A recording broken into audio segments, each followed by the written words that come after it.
So here's our schedule. I'm going to run through a quick year in review, just talk about some of the stuff that occurred last year.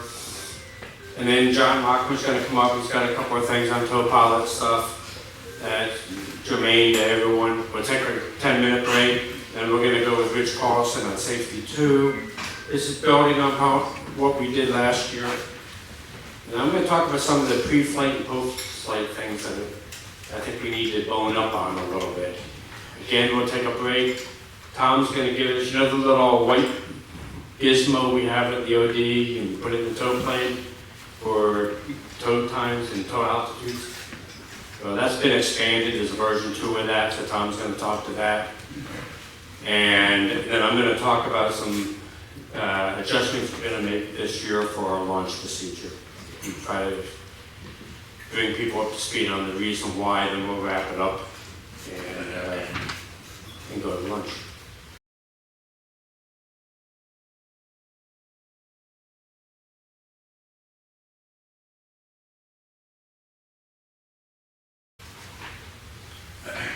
So last year, we sat in this room and we had 80 people on the books. And we had 9 instructors.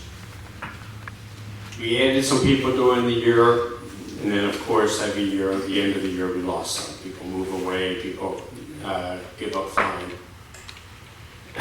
Through the course of the year, 79 individuals actually had at least one flight. So 79 members.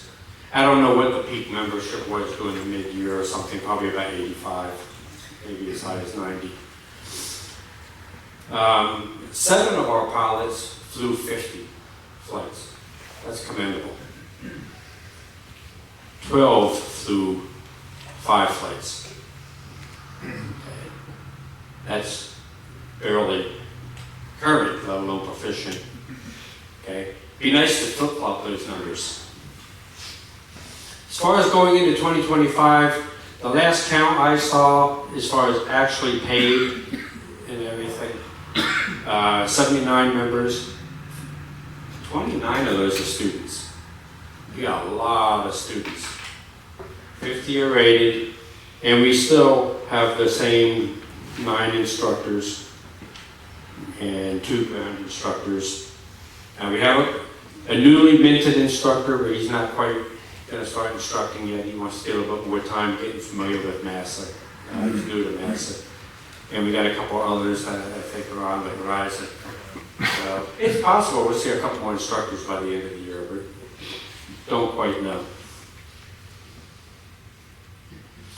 And if you look at the graphic, we're an instructional club. 71% of our activity is flight instruction. So we're busy. Those 9 instructors, right, they're giving up a lot of their time.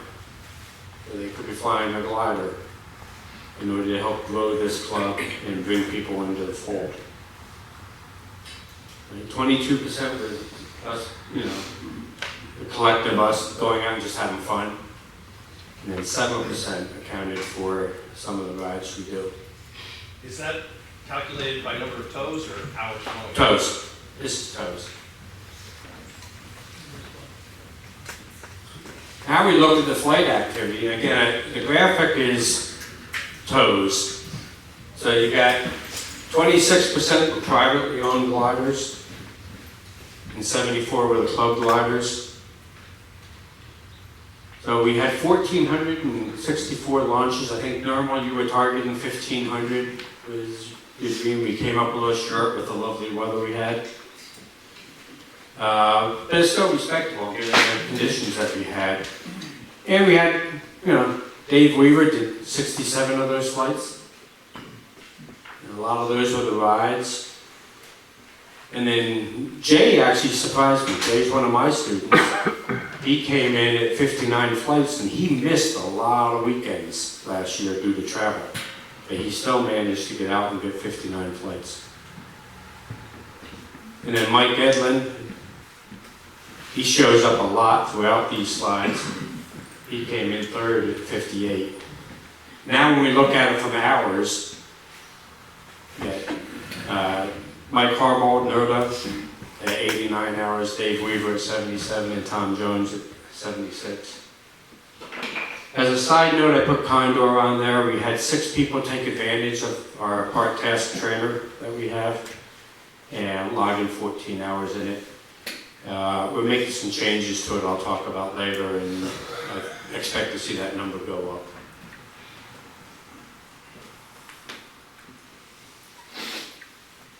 Of all those flights, 1,081 were in the master gliders, mostly in the trainers, the K-21s and the 233, with 6% being in the Baby Globe and the LS-4.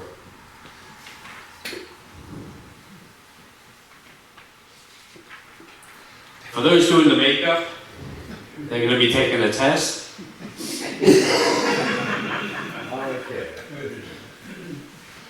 And some recognition for some folks. We had 2 people get ratings in 2024. Thought we were going to have a couple more, so we'll see some here this spring, it looks like.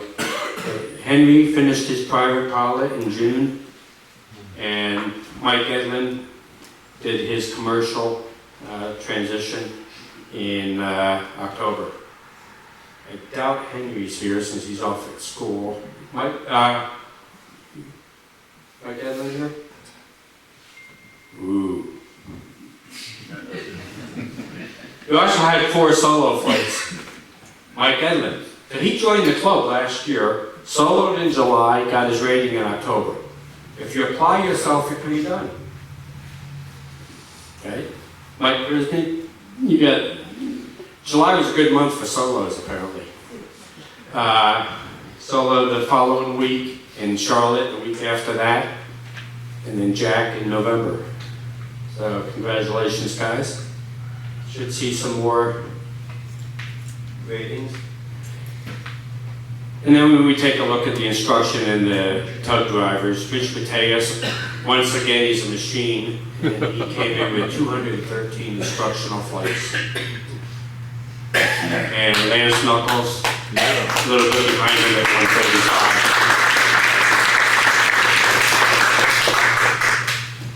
On top of getting his rating in less than a year, Mike Edlin also checked out as a tow pilot and became the high-time tow pilot for the year with 247, followed by Mike Higgins at 241.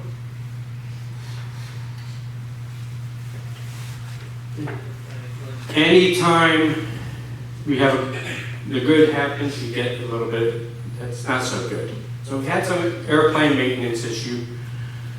We had an episode where we had both Pawnees ended up with some poor servicing of the brakes. So we had to take them out of service, and John worked over the week and rebuilt and flushed all the lines and rebuilt the master cylinders and got them back up and running. And then I put tires. We eat tires. I have not seen gliders go through tires that we have. You know, we're turning those K-21s on the runway. I think the tires that we have on them are undersized. You know, in hindsight, I wish we had bought the mod that had that heavier, the motor glider version of the wheel and tire. This year, it was nose wheel tires as well.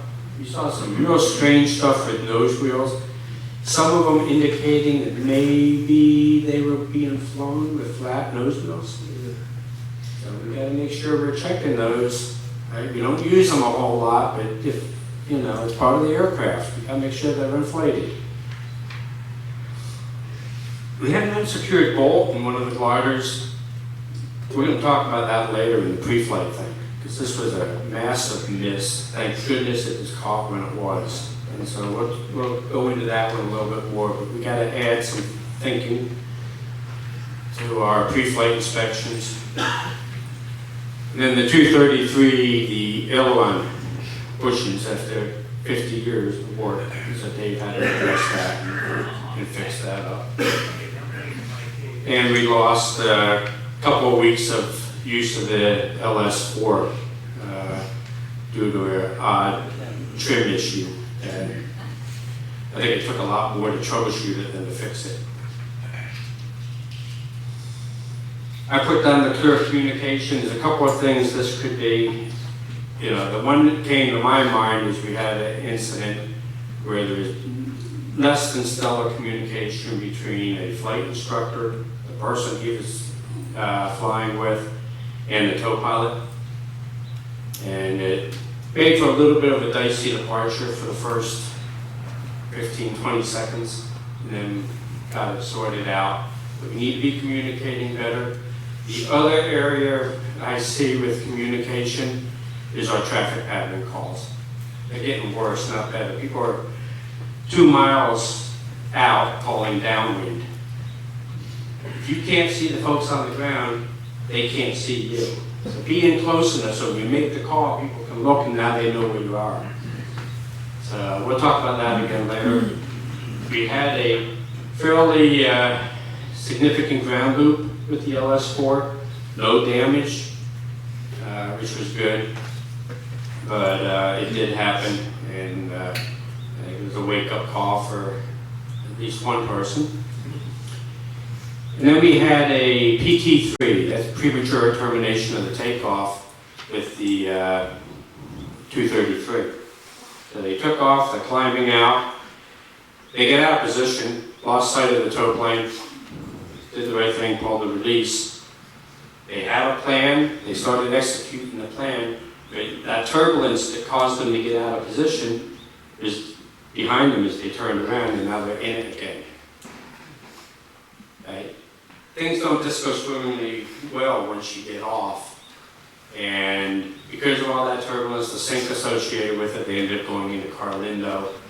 Hindsight, looking at it, it was probably quicker to go into M-ASA, right? They just weren't comfortable with that turbulence. They went in, all worked out fine, but it was a good wake-up call again about, this was a no-kidding, unexpected event, right? Nobody planned it like we do in training, right? You've all heard me complain about the PT3 training being negative training because we're teaching people to come back, and that's not always the right answer.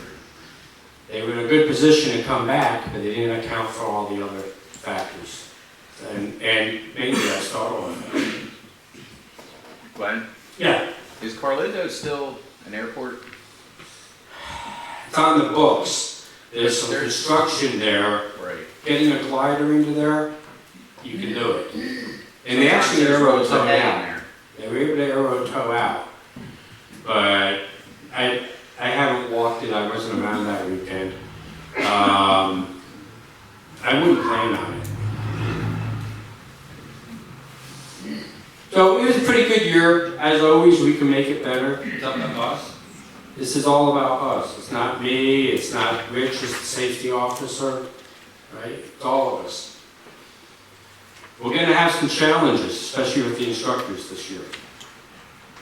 For years, we were maintaining a waiting list to bring on new members, and it wasn't working. We had people that wanted to fly that were on a waiting list. We had people that were assigned instructors but weren't showing up. Everyone goes on vacation. So you get an instructor and he's got 3 students, one's sick and 2 are on vacation. He's sitting around with no students. He's got lots of capacity. So what we're going to do is we're going to bring on all these folks.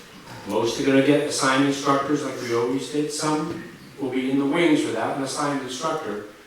They can coordinate with the instructors as we know our bandwidth going into the weekend, where they come out to the field and kind of snivel for the flights. And we'll bend over back, especially in the middle of the summer, we get nice long days. So we'll be able to support them, but they may not get supported at the same level on every day. Like if everyone shows up that's assigned, it's going to make for a tough day. But that really never happens. So we usually have excess capacity on a given day. And again, no matter what we do, we need to be thinking safety at the forefront.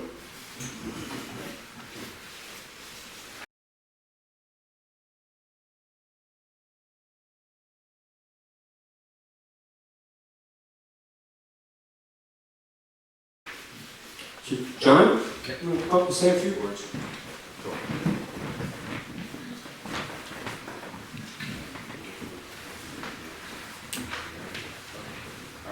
Good morning, We didn't have much of a weekend to get the season started with, but at least we got a good day for being inside. Anyways, from the tow planes, our tow pilots' perspective, we've got a good group of tow pilots this year. We've got Keith Bauer, Glenn Collins, Gordon Daniel, Mike Higgins, Bill Cutter. I didn't see Bill this morning. Is he here? I guess not, but anyway, most of our tow pilots are here.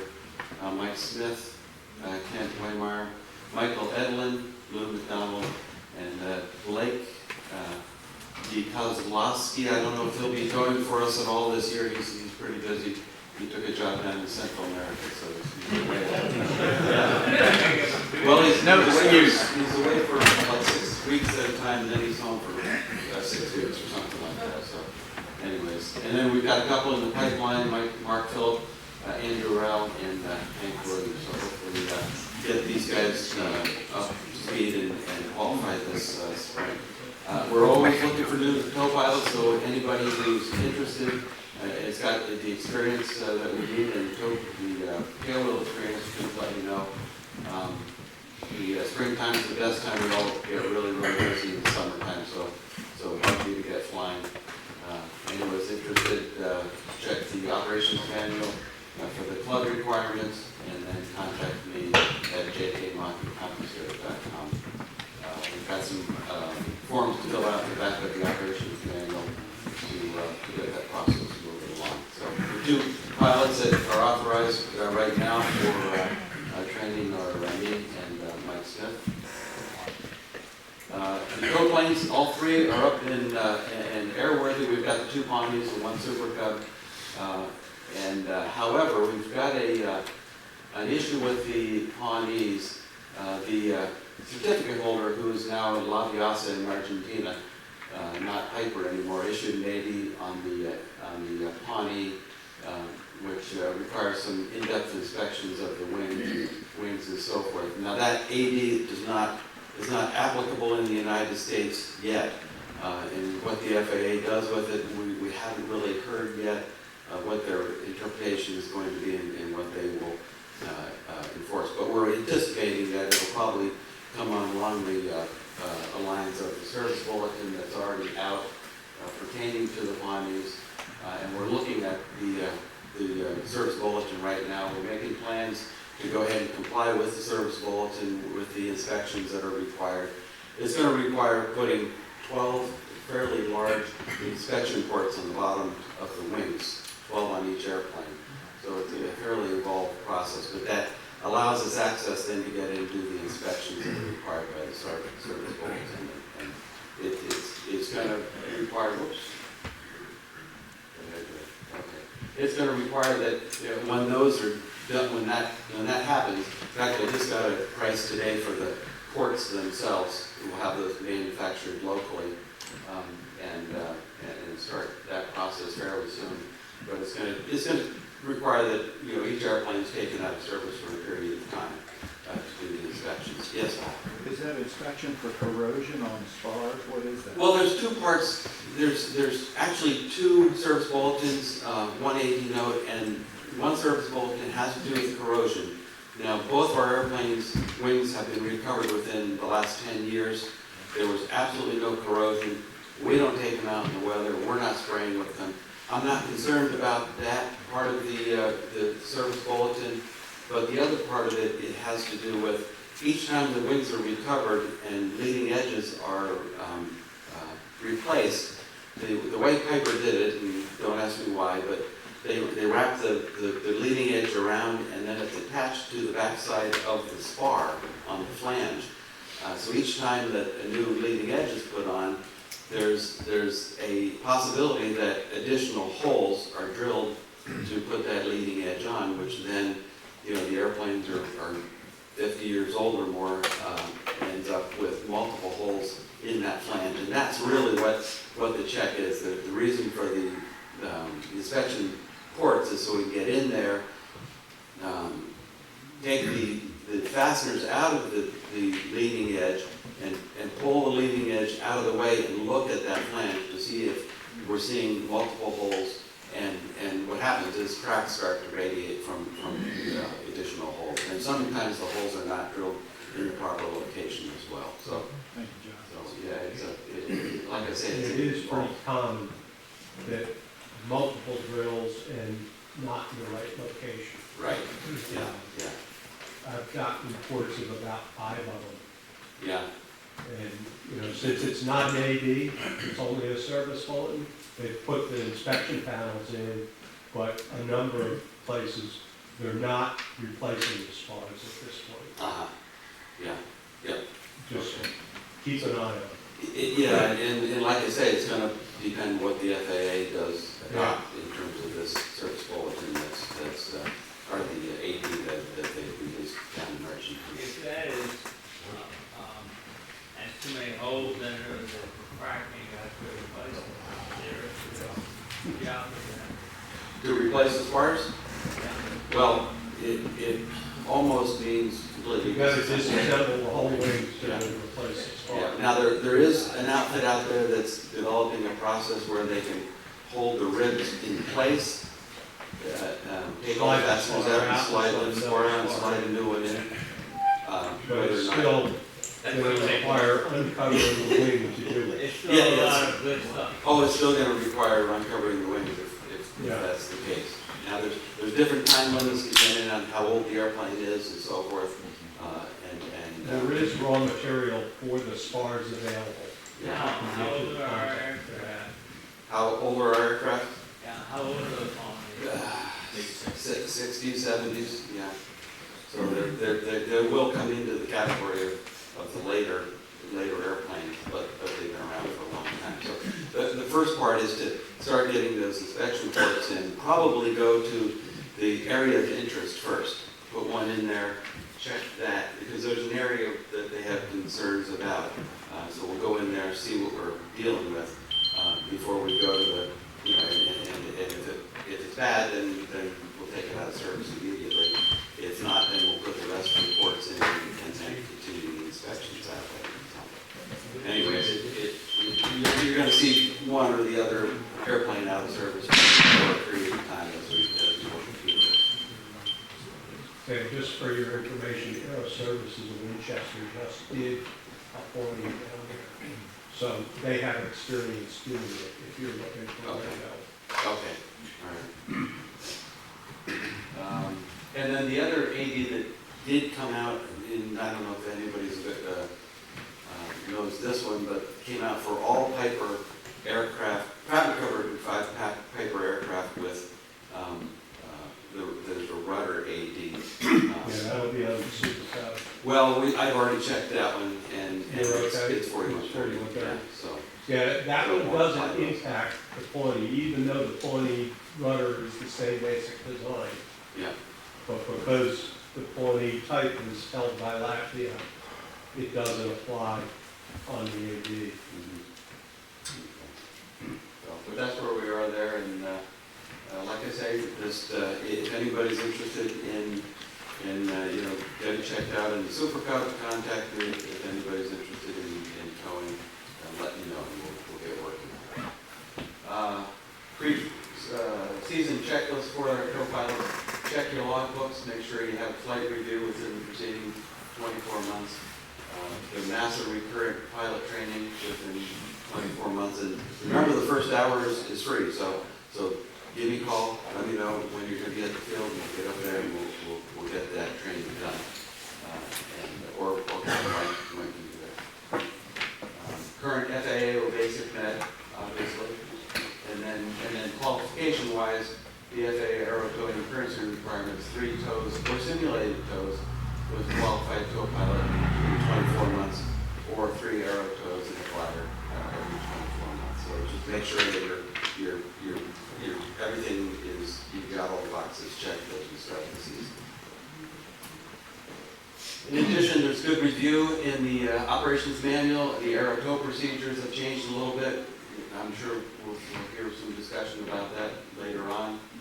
So make sure that you are up to date on our new procedures. Self-evaluate your current proficiency. We all think the last time we stepped out of an airplane, we're going to be able to step back in the airplane and fly just as well as we did when we were flying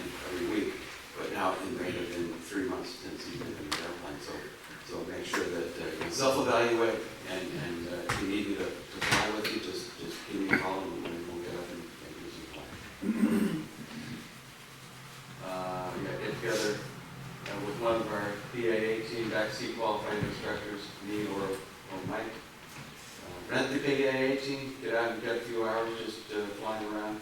And then another good review is the FAA Glider Flying Handbook, FAA 8083-13B. It was updated in January of 25, and Chapter 7 is the launch and recovery procedures and flight maneuvers. Now, all of that doesn't quite apply to us because our procedures are a little bit different, but in general, it's all very good information. Launch safety. Ground crew and observing members and our co-pilots are really safety officers. And one of the things that's extremely important to us is that all operations are conducted standardized method as outlined in the operations manual. Review the manuals as needed, and if you do everything the same way every time, then our co-pilots know exactly where you're going to be, when you're going to be there, and so forth. So very, very important that we standardize and we keep doing it the same way each Question. launch. Yes, sir. I just want to say, because we've changed the procedure recently, the operations manual is not quite updated. What you see here today is the update, and we've Okay, great. Excellent. Okay. Minimize distractions to the pilots who are preparing to fly, avoid getting them out of their established routines. Everybody's, again, hasn't been flying for a while, is getting back in their airplane, trying to get the mindset back together, get the flow back together. So make sure that give everybody the attention or lack of attention that they need to be able to prepare. And then early detection, correction, and/or compensation of our mistakes is paramount in maintaining a safe operation. So let's have a safe year again and have some good flights. And that's all I have. Anybody have any questions? Any answers? All right.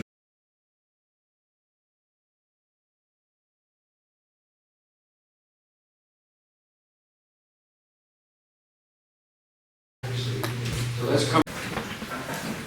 So last year, you may recall, we introduced this concept of putting in observations.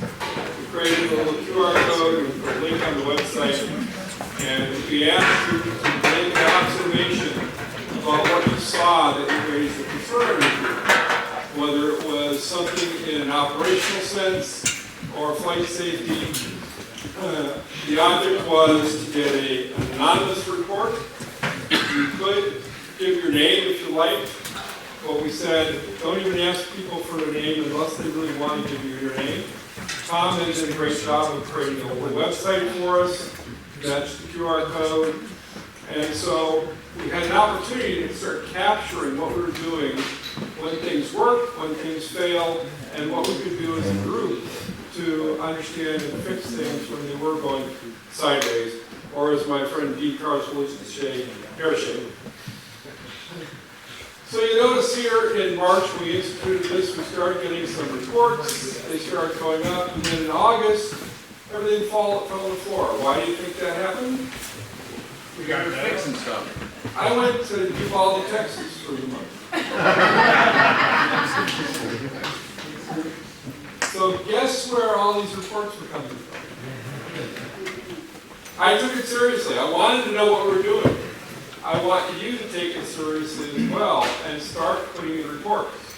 Just give us your observation. Just say, hey, that happened. Or this is about to happen. Or I fixed this by doing this. We want to know what's going on with the organization. We want to know what our members are doing, what we're seeing, what our problems are, and what is going well. We really want to know what is working well. Because if we know it's working well, we can share that with our other friends and colleagues and peers, and they can take advantage of what we know and our knowledge. So don't be shy about putting stuff in. I'm going to try to slack off a little bit. If we get duplicates, it's great. This information gets dumped into a spreadsheet on Google. No one but me sees it, and it is all anonymized. And then every month, as you saw in Convector, there was a little short article saying, this is what happened last month. These are what we did to fix the problems that we saw either right then or what we're doing in the long term. And the observation that we saw on launch procedures is leading to the talk Glenn's going to do this afternoon on what our new launch procedures are, directly from these observations. So keep it up. Don't keep making mistakes. Keep telling us now what you're doing well and what's working for you so we can keep track of this. A couple of safety-related things. We found loose ballast weights in the front seat floor of our K-21s on multiple occasions. How would you like to be on tow when a 1 kilogram weight pops up off the floor and hits you in the back of the thigh? I don't think anyone will like that. That would cause a nice distraction. All the weights are kept in boxes. There's 12 weights to a box. When you get done flying, count to make sure there are 12 weights in the box. Do not mix and match from boxes. Each glider has a box. They're not marked. You can interchange them, but don't take weights out of a box that's not full. And when you're done, put them back. Again, we'll talk about this a little bit later on today. At one point, the operations, the weather started to change, and we closed down operations early. That's a good thing. We recognize this emerging threat, and instead of pushing it right to the edge and having some issue go on, we stopped. We want to know more about activities when we do that kind of activity thing, that we made a really good decision and impacted the club's safety and its operations. And then we started launching gliders while there's landing gliders in the downwind. This is what is leading to the change in our procedures, and we'll talk about that more. Glenn will cover this later. A couple of times we left some of the K-21s parked, unattended, with the tail dolly attached. That means the glider can easily pivot. We don't want to leave the gliders parked with tail dollies on. Pilots were not ready for flight. They get themselves on the flight line, in the cockpit, and then they start doing things that are non-related or could have been done earlier and just taking more time in the launch. If they need the time, they need to take it, but some of the things that they can do before they get the glider up on the flight line, it should be done. So consider when you're doing things and what else needs to be done to make the operation flow smoothly and safely, and emphasis on safely. And we had some people making really good aeronautical decision-making, risk management skills, and making good decisions on the flight line. So if there's an issue that pops up, don't just say, well, I think it'll get better as we go along. If you've got a concern, stop, get out, figure out what we need to do, and then start over again. It's much better to delay 5 minutes than to break a glider or hurt somebody and have that out of service for the rest of the year, or have that individual out of service for the rest of the year. Do not be afraid to stop the operation if we see something that's going on.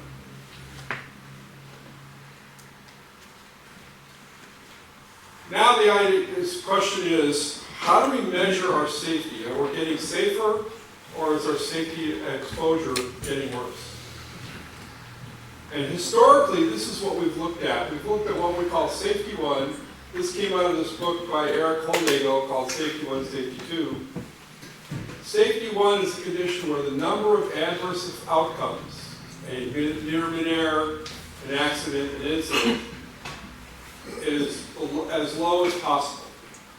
So what we're trying to say here is that when last year we had 12 incidents,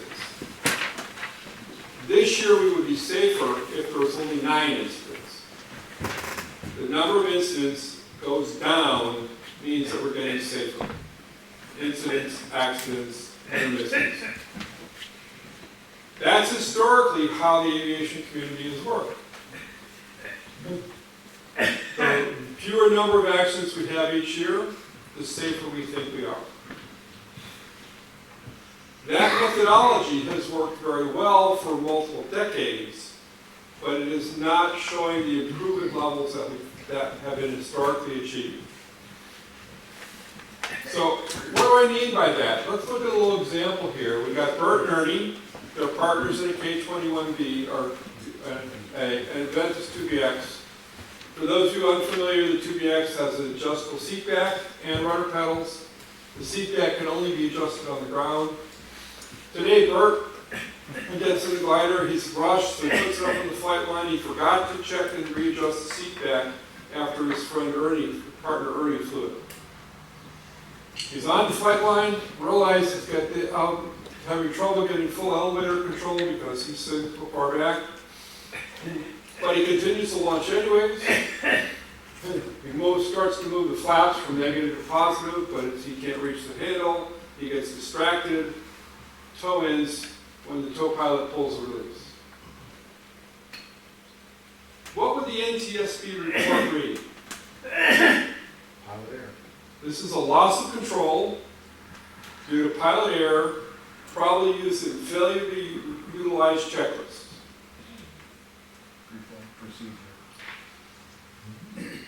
What would we as the community learn from this accident? We've certainly learned that the use of checklists is a great idea and mandatory. But is that something we didn't know? Is that something your instructor never told you? It reinforces what they said, but it doesn't give us any new good information on how to address this kind of problem. That's the Safety 1 report. We read these in NTSB, in accident reports all the time.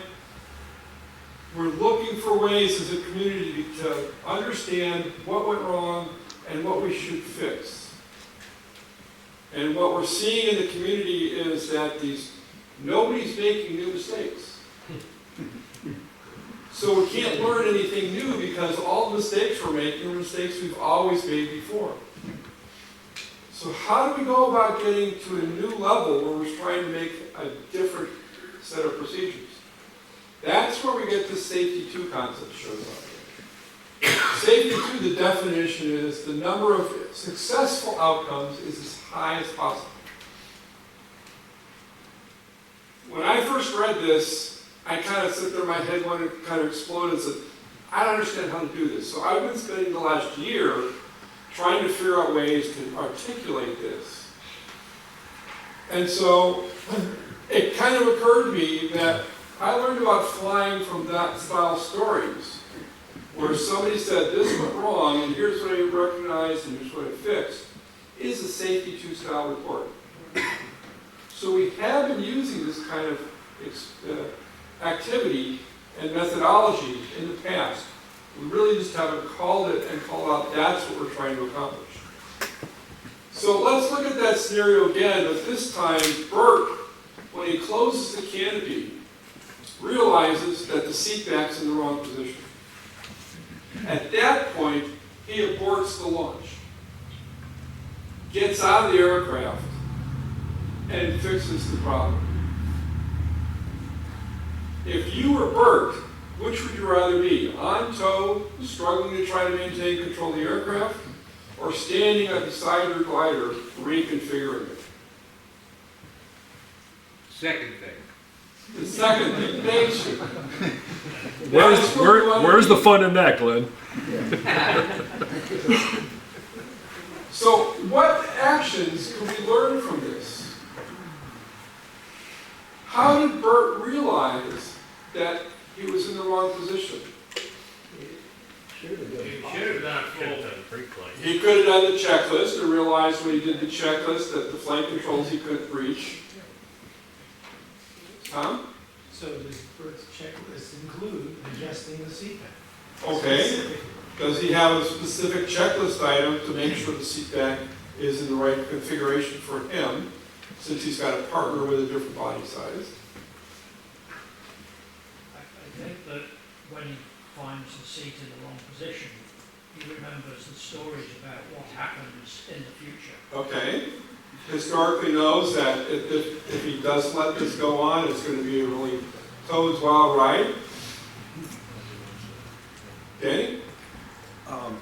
Maybe the checklist should include a post-flight of always putting the seat back in the wrong position. Both people. So that way the first thing they do is put it in the correct position. Okay. Lou? A lot of things like this kind of, your first indication is sort of subconscious, a sort of, something's weird feeling. And I think the lesson learned is, if you have that feeling, stop the whole process until you figure out what it is that is different. Right. My thoughts were, maybe my arm is in the wrong spot when I close the canopy. My arm is stretched out instead of back here where it normally is. I go to reach for the flaps and the handle just feels wrong. The stick, when I'm moving it forward, it doesn't go all the way to the stop. My head is back further in the canopy rail than it usually is. Lots of, as you said, little remarks, subconscious activities, that something is not right here. And part of what we'd like you to do when you make an observation is tell us what you use to make that remark. So everyone starts to get a better sense for, look, I could do that, or I could do that, I could do that. Maybe not a full pre-flight, but an abbreviated pre-flight. If another person has been flying that glider and Okay. it's your first flight in it, or it's the first time you're getting into it. The important, like there's one other piece here, and that's Ernie, his partner. Say, Yeah. hey, I had this the other day, I realized my seat back was in the wrong place. When we switch plane, when you're flying, be aware that I had to make this adjustment, I got out and fixed it. Okay. That's sharing that safety response. Right. Here's something that went right. Yeah. I always do a full check when I get the aircraft. I don't trust nobody. So what we're driving at here is there's lots of, yes.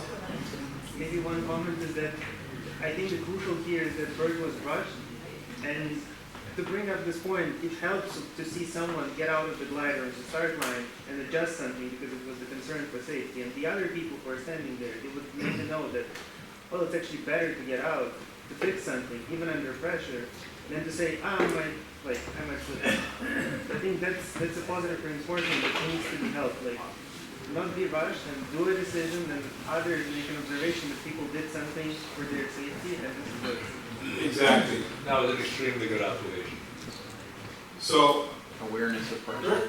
Rich, I would like to add that as we get more experience in flying, we become more complacent about things like checklists.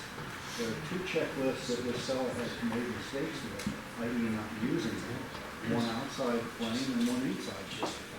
So if I were his friend or his instructor, I would say something about that. okay. We'll go. I would think the very final item on your checklist should be does everything feel right? Okay. Is there, it's just a stop and stop and think. This is good. Tom? Well, the other thing I want to point out is he got out of the glider, which took some time on the line. So he shouldn't be receiving comments like, what the crap are you doing? If we really want a safety culture. Right. No? Yeah, I was just going to talk about the culture. There's got to be a culture which is not rush, rush, rush. What are you waiting for? It's okay to take your time for safety issues rather than get the flight going. And you don't want people saying, what's it got to do? I would just say the simple awareness of pressure. If you feel pressure, it's time to step back, get back moving. So this is all great. These are all safety too kind of concepts. Right? No, I just wanted to say there's a root cause that I think we've all hit on, and that is the safety culture is don't feel rushed, and if you feel rushed, then just step back.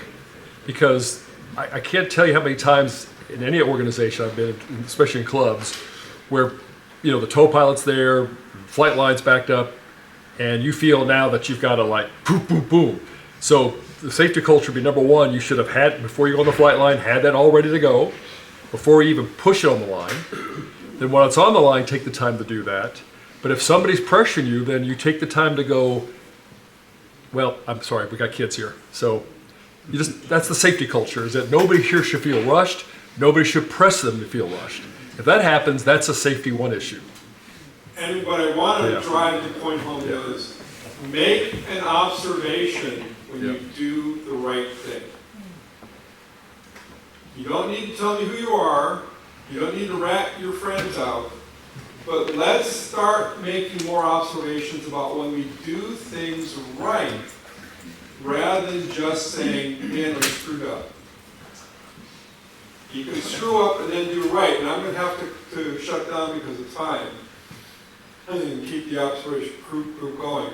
But I really want to thank everybody here for jumping in and responding, because this is really where we need to move to. If we want a safer organization, we want to have more reports.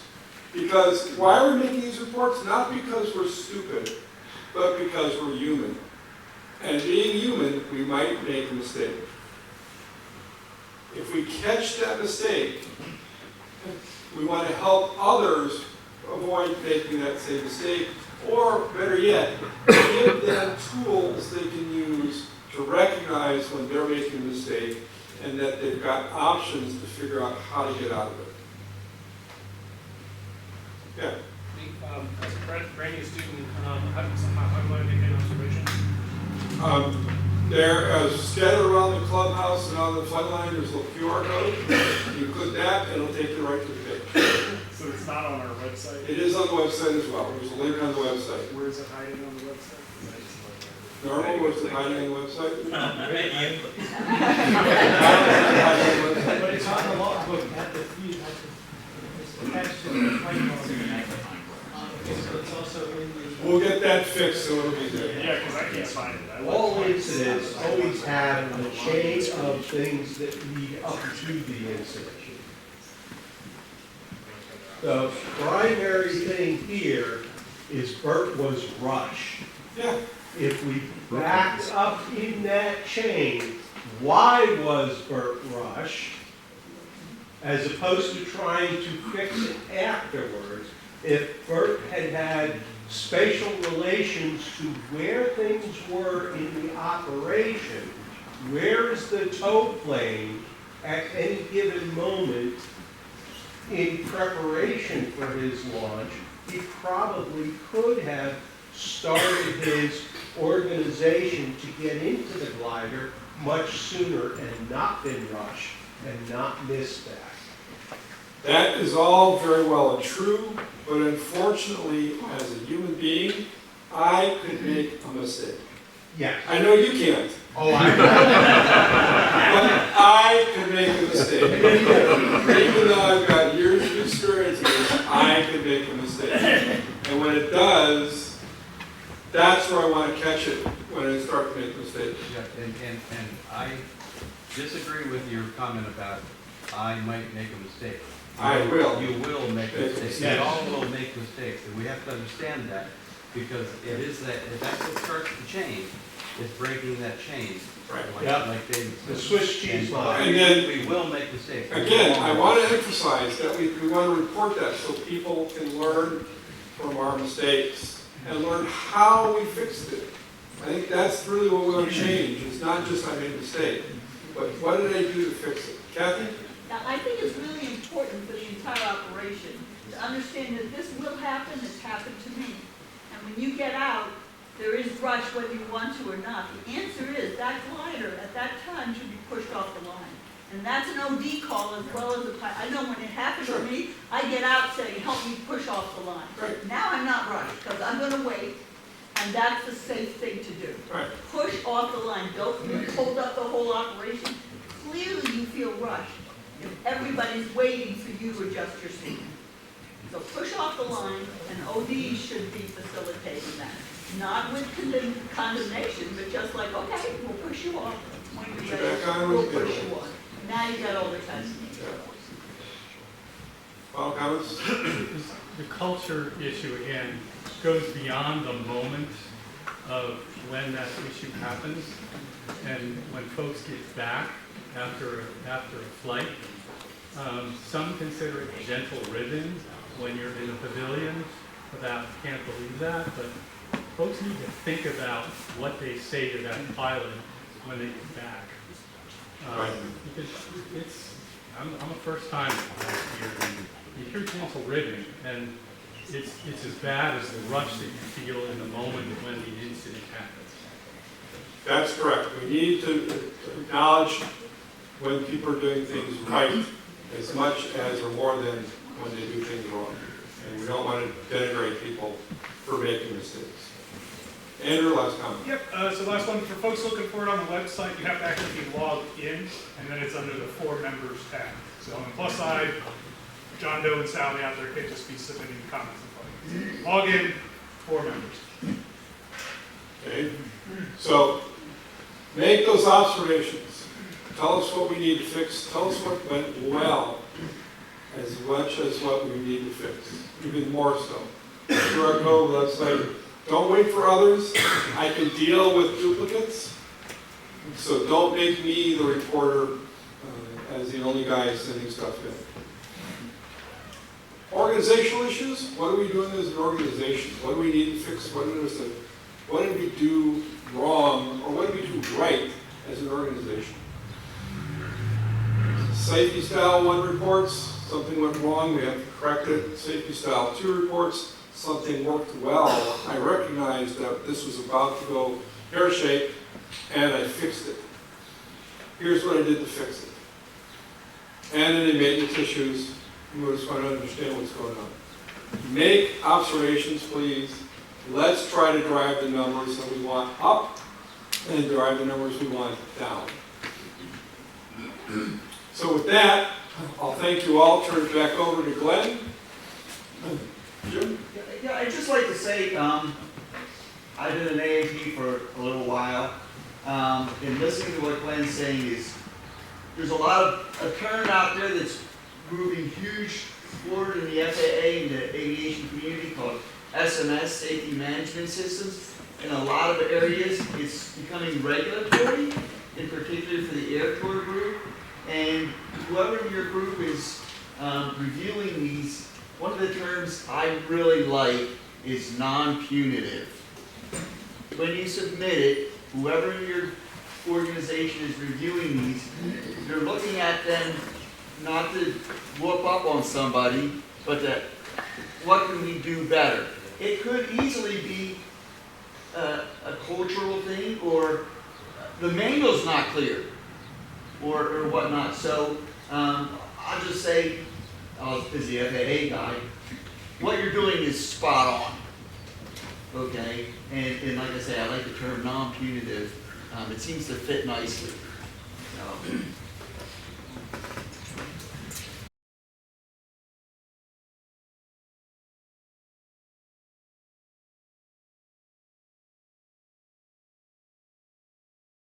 Right, thanks. Yeah. In building on it, I mean, that scenario with Bert and Ernie and the 2 paths, you know, I think everyone was hitting on it. Don't take an issue airborne. Fix it. Okay, that means pulling off to the side to take care of it. You know, I don't think we have the culture where there's going to be a whole bunch of why are we stopping this, you know, and all that. We may, for the sake of the operation, move you off to the side. If there's nobody waiting, we won't. But, you know, get it fixed. Don't think you're going to muscle your way through something, you know, you find out differently, you know, a couple hundred feet in the air. We don't want to have to rely on our superior airmanship to overcome poor decision making. And obviously, if this happens every time Bert flies, right, we have a different issue. We'll be taking him off to the side, talk to him about his pacing, his preparation, so that stuff can get caught prior to the flight line. But, now, like Danny, you made the comment about you know, maybe between him and his partner, they come up with a thing, put the seat in the far back, fall this back position. I would say put it in the fall forward position, that way they can't get in until they really need it. But, you know, there's a billion ways to do that, but the biggest thing is if it doesn't feel right, it probably isn't right. Stop it, figure out why, and then share that with us so we don't have to go repeat that same thing. If one of us will try to muscle through it, and we may be good. Alright, so I'm going to transition now. I'm going to talk about pre-flights and post-flight inspections. I'm really focusing on the pre-flight, but I want to encourage people to start at the end of the day. We put these things away, we're supposed to be cleaning them, right? Making sure the batteries are out and all that. Walk around the aircraft, right? It's much better on a Sunday evening as we're wrapping up to find a problem. We get on the phone, maybe get the parts available, get somebody out during the week, so it's ready to go come Saturday. Right? So we need to get in this mindset of starting to do post-flight inspections. Because if something needs to be fixed, and we let it go and we show up on Saturday morning, we're going to be down in the aircraft. They don't fix themselves. So anything with pre-flight, think of it as a post-flight item as well. So I'm going to go through a couple of them. I just picked 5 items that we're going to talk about and cover. The first one's this K-21 has the spar pin for the drag spar on the trailing edge of the wing. You can see it here. There's a little hole in the wing, and you have a little T-tool that you use to insert. It screws onto the pin, you insert it on in, and you back it out, and there's a little latch that comes over the pin to hold it in place. Okay? The flight manual for the assembly, the rigging portion, tells you to check to make sure the safety lock is in place. That's great when you put it together. Anyone think it might be a good thing to know it's in place when you go to fly it? Any volunteers to fly with it disconnected? Oh, come on. Right? So, if you go around and look at K-21s, we tape the wing joints. And in most cases, we tape that hole. So if we got white wing tape over that hole, how are you going to see that locking mechanism? How many people uncover it every time they go fly a K-21? So this is an observation we got from an overseas pier. Here you can kind of sort of use your imagination. You can see the over center lock, you know, going over top that pin. So based on this observation that we got, why are you covering it with white wing tape? Why not use clear tape? So Richard now got some clear tape. X-Acto knife around the hole. Put the clear tape over it. So now on our K-21s you can see that pin. It's not in the pre-flight checklist from the manufacturer. But I think most of us would like to know it's in place, right? We did the same thing on the tail attachment. And there's an observation in the database where the tail had been removed to make it easier to replace the Mylar seals. When it was put on, the latch was not engaged, it was over-tightened a little bit. Yeah, it would have self-corrected if it backed off a little bit, it would have backed right in to where the spring would drop into the castellated nut. But now you can see that on the K-21s as well, thanks to the clear tape. I mean, these are little things that nobody ever thinks about until somebody has an incident. It's probably never going to have one there, but now we can see it and we have the confidence that we know we're inspecting the flight. This is stuff that we're looking for. That was the easy one. 4 times we've got documented instances of the weights being left in the K-21.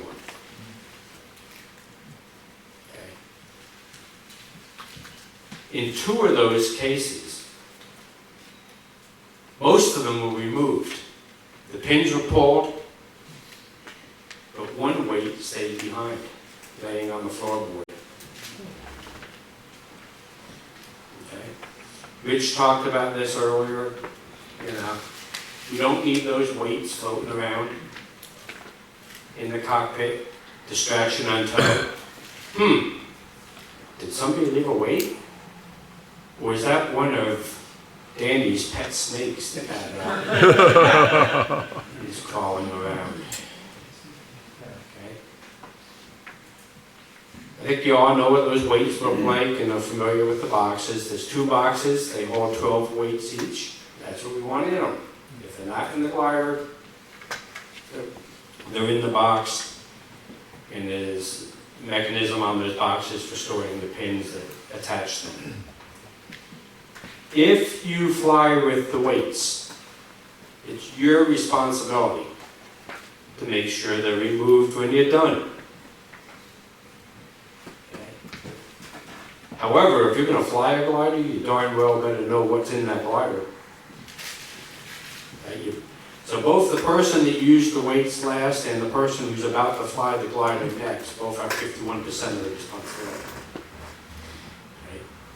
But, you know, it's just, to me, this is buffoonery. So glad we have many new members over here. So maybe they don't understand the concept of weights and why you have weights, especially as men keep. Right. So we have a minimum weight in the front seat of the K-21s. And there's a table on the flight manual. If you don't weigh that minimum weight, you look up what you weigh, and it'll tell you how many of these weights get attached. They get attached at the front of the seat under your knee, onto a bulkhead there. So you put the requisite number of weights in there, and then you screw a bolt in there that holds them in place so they're not flopping around. So you're one of our lightweights. Those days are long gone for me. You know, you're going to throw in 5, 6, some cases 12 weights. When you're done, you got to remove them. Okay? The last 2 bullets hold true also for the 233. Yeah, the 233's got a similar weight. It doesn't look like these. It's a single 19-pound block. You can see little, it in the picture there. You can see it in the picture there. Yeah, it's actually sitting here. It's red. And the Baby Grove, no, that's the Charger. The Baby Grove has a single one. It's yellow. It's fairly heavy, and it mounts kind of like the K-21 does. The nice thing with the 233, although when it's in its housing, you gotta actually look. But it's red, but so is the housing. The Baby Grove, it's yellow, and so it's at least visible. These things are camouflaged, right? We got a gray interior on the K-21, lead, it's gray. It's in the shadows, because it's down in there. You gotta look and feel. Why are they not painted? Nobody wants to be identified as a lightweight. I've debated that, painting them. I'm not sure how well I'd get the paint to adhere to it over time. I think it would be an exercise in frustration, constantly having to repaint them. It may be something we need to look at. They don't have to be beautiful, they just have to show up. Yeah. Yeah. I think in the position that they're in, unless you're like specifically looking for them, you're not gonna see them. Even if So the point is specifically look for I them. understand. My point was just painting them. If you're looking for them, you'll see them. If you're not looking for them, you won't see them. Right. So if you're flying the K-21, be forewarned, you want to actively look for these because at least one of your buddies has a habit of leaving them around. Instead of painting the weights, why not paint the handle? The handles are painted. The handles are painted. In the case of the 2 that were left alone, the handle was put away. Yeah, but I mean, when you put the weights in, if you put the handle I mean, if they're left in place and screwed in most cases, you can have a further forward CG, but you're not going to be anywhere near the forward limit with the K21. It's those unsecured ones that are the real problem.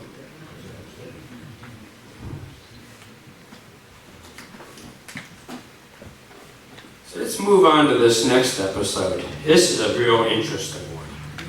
So some of you may recall Dick and Jane. So Dick's going to go fly with Jane on the instructional flight in the K-21. Launch and climb to altitude go pretty well. You get to release altitude. Dick grabs the handle, he pulls it, he hears a pop, and the cable kind of comes limp and pulls way far out, and he's still connected to the tow plane. Hey Jane, I just pulled the handle, nothing happened, and my cable's slack. Okay, I'll try mine. She grabs it, it just pulls out. There's nothing there. So what may have happened? Cable snap. Cable snap? Maybe. Cable snap, maybe? Hinge pin came loose. On the release. Okay. The other release failed.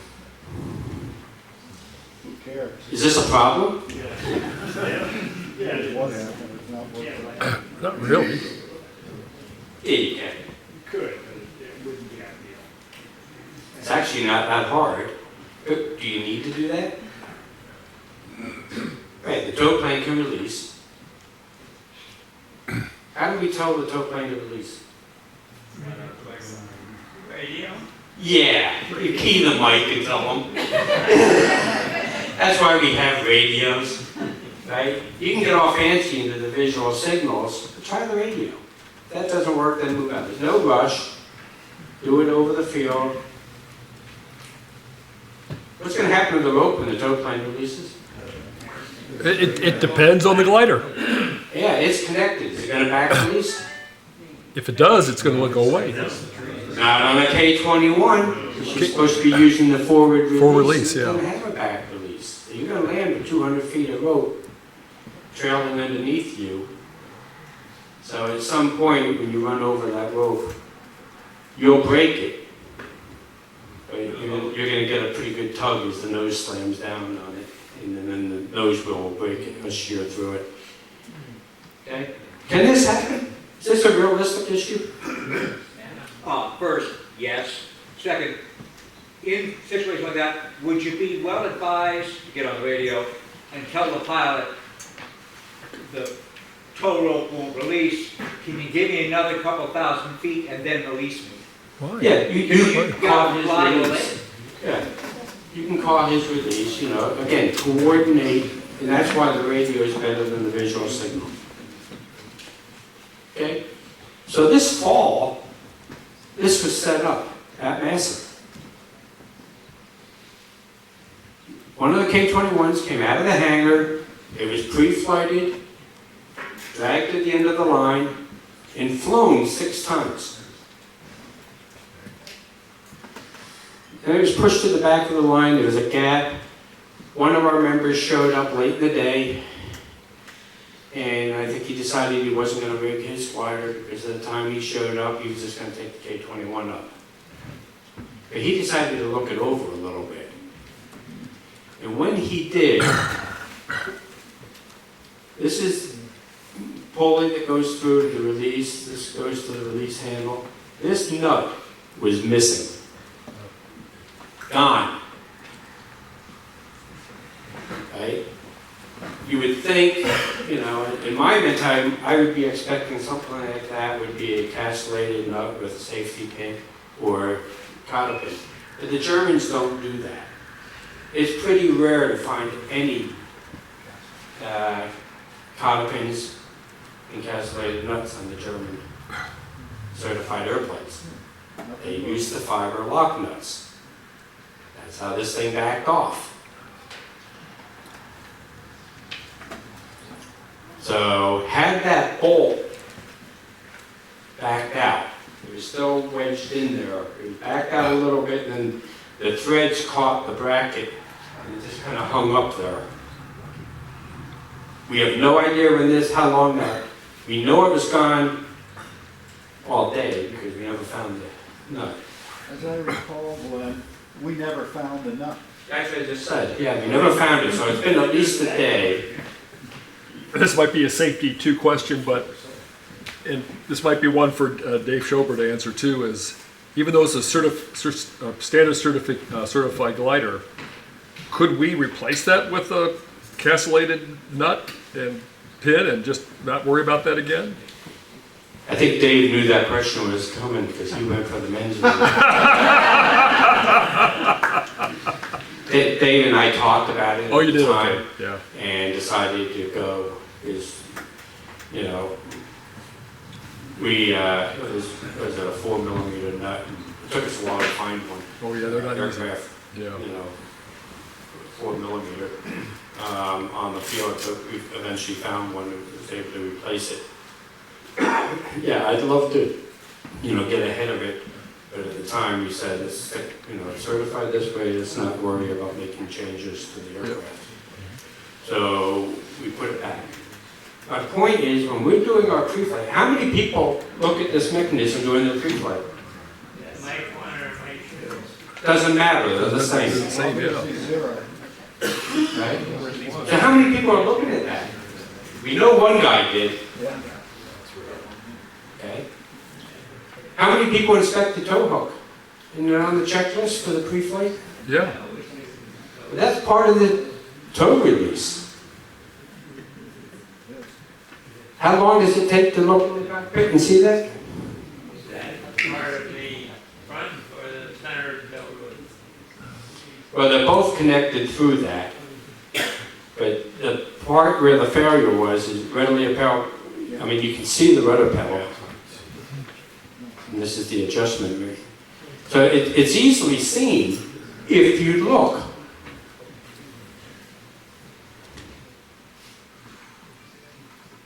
So I would challenge people to start looking at this.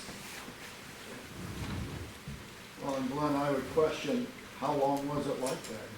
Did We don't know. buy it like that? No. Never saw it? No. We don't know.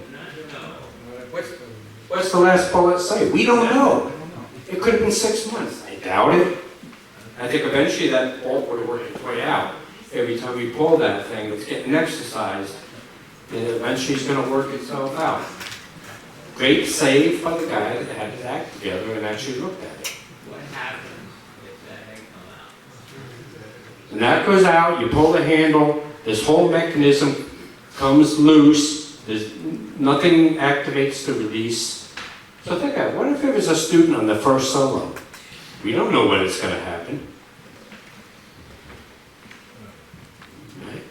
And I pick on the students there on the first solo, but an experienced pilot, not prepared for it, it complicates things. And it could have been caught on the ground.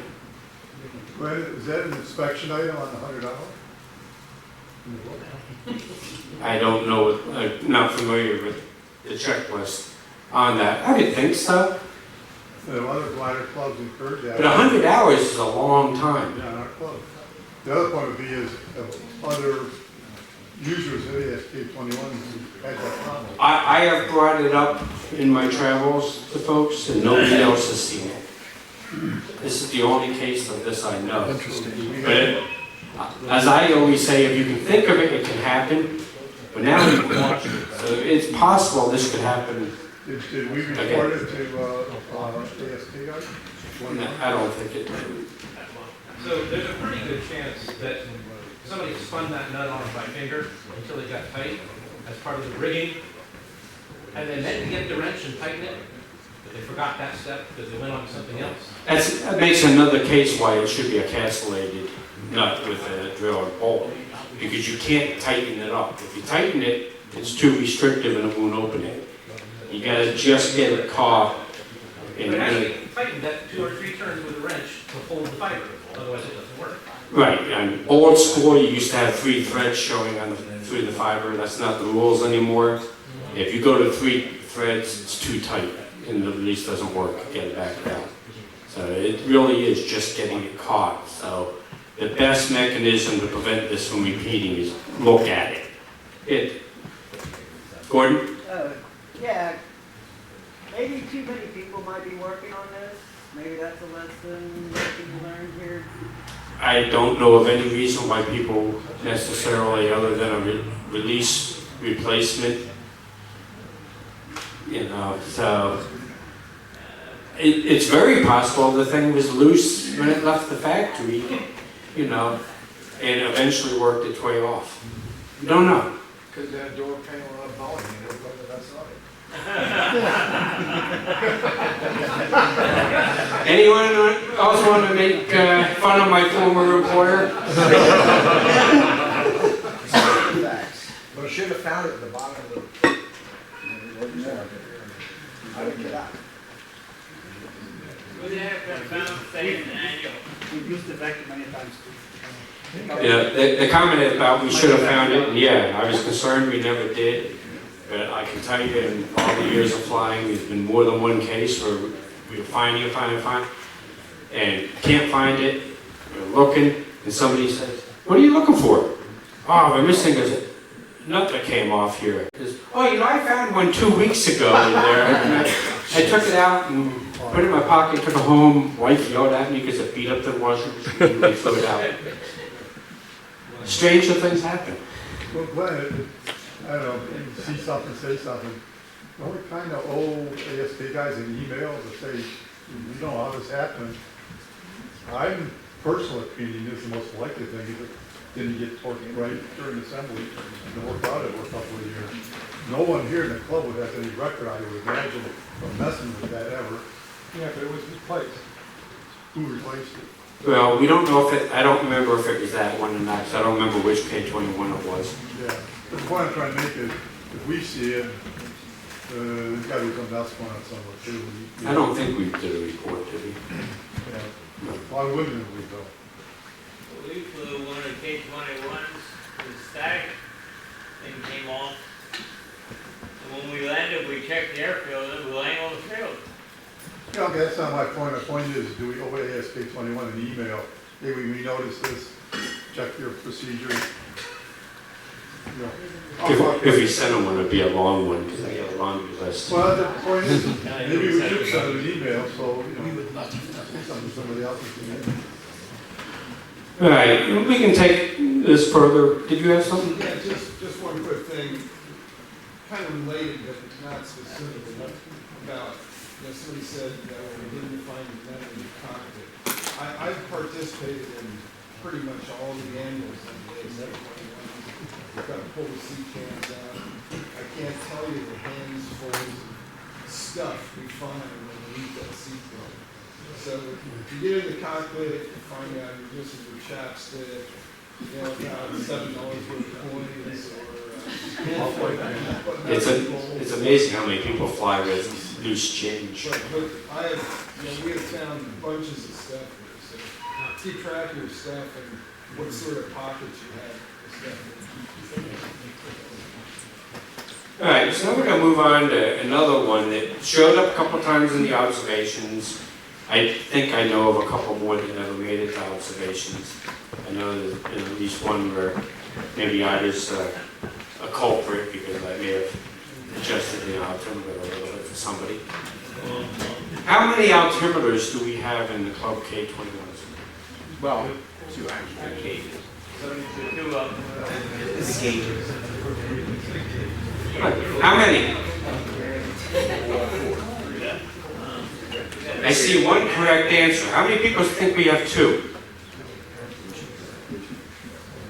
Look at these sheepish little hands. How many think we have three?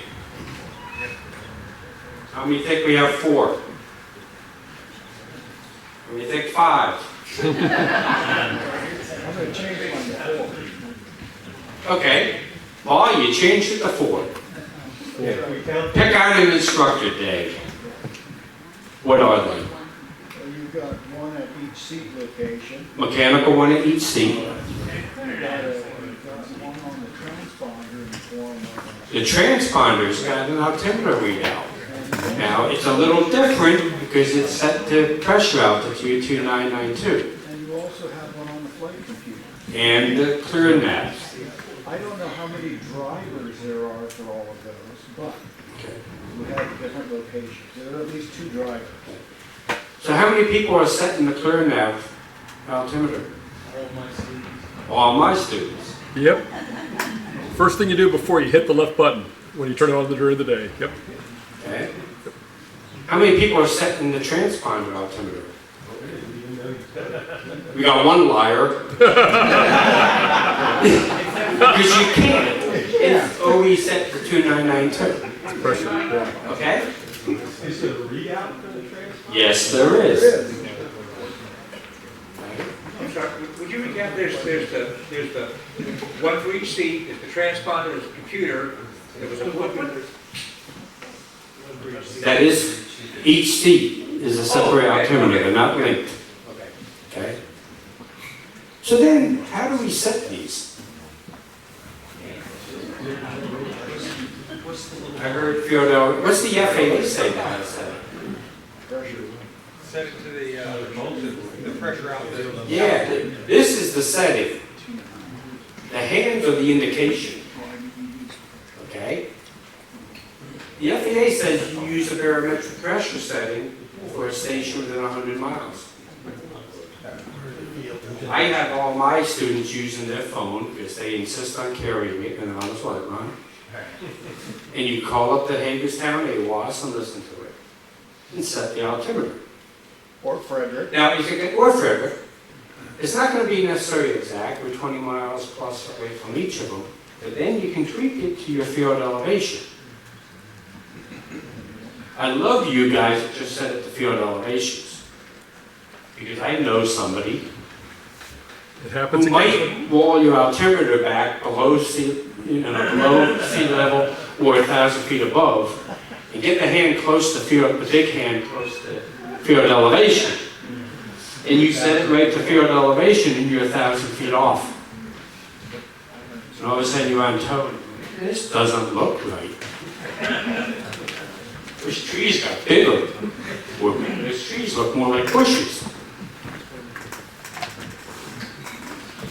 If that happens to you, how do you set it when you're airborne? Or you got the back seat. Exactly. If you got somebody with you, what do you show? He goes, oh, I forgot to set mine. Or it's me and I chuckle. Tune in the AWAS right here. Or ASOS at Hagerstown. It's in the preset on the radio. Right? Go to channel 12, you'll hear the thing. Or you can get on the radio and tell the whole Eastern Seaboard that I'm a buffoon and I forgot to set my altimeter. Will somebody please tell me what to set it for? If you call the OD and say, what should I set the altimeter to? What are they going to come back and say? 575. Because again, that's the indication, not the setting. Right? So we want to get in the habit of it, prevent you from a little bit of embarrassment. So we got 4 altimeters. There's the frequency to get the weather out of Hagerstown. Extra credit. We said we've got 4 inside the K-21. When you're flying at M-ASA, how many altimeters, when you're flying the K-21 at M-ASA, how many altimeters can you see?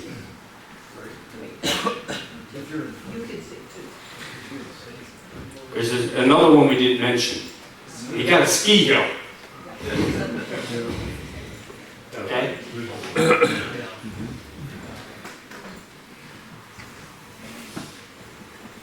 All right. So now you're taking a late afternoon flight in the ASK-21. You're northeast of the airport, 4,500 feet MSL. Coming up on your hour limit, so it's time to head home. You turn around and point right where you know the airport is. Problem is you don't see the airport and you don't see the ski hill. Anyone seen this?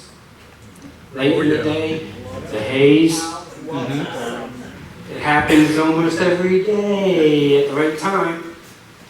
But no biggie. I've got this whiz-bang GPS on my ClearNav. And you look down at it, and it's pointing to your 4 o'clock at 2.5 miles. Yeah, that's not hard. Do you know how to change that?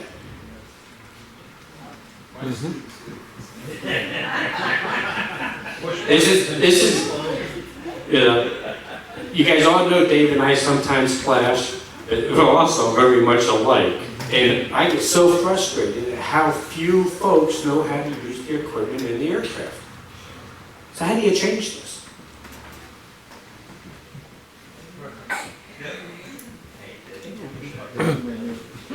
Hold down the Go hit the books. Right? This would be an unusual one. The more common one is we have a turn point for the center of P40, and we have the field. When we have a TFR, a lot of people want to steer to P40 and stay outside the 10-mile ring. Okay. They may not put it back. Are you checking that on your pre-flight? This is all part of your pre-flight, making sure the aircraft's ready for what you want to do. I pull up my EFB and use that on my phone. So to say, you know, when we talk about what I tell my students to do, every student, well, everybody that sits in a K-21, not just the students, but I'll pick on the students, you should, this little box will do 1,000 different things. But, you know, at the very least, you should know how to boot it up, you should know how to set the altimeter, and you should know how to choose a waypoint. Point it where you want it. And you should know how to get to the menu, get back to the flight screen, and adjust the volume. If you're sitting in a K-21 and you can't do those basic things, you need to read about it, or get an instructor to show you.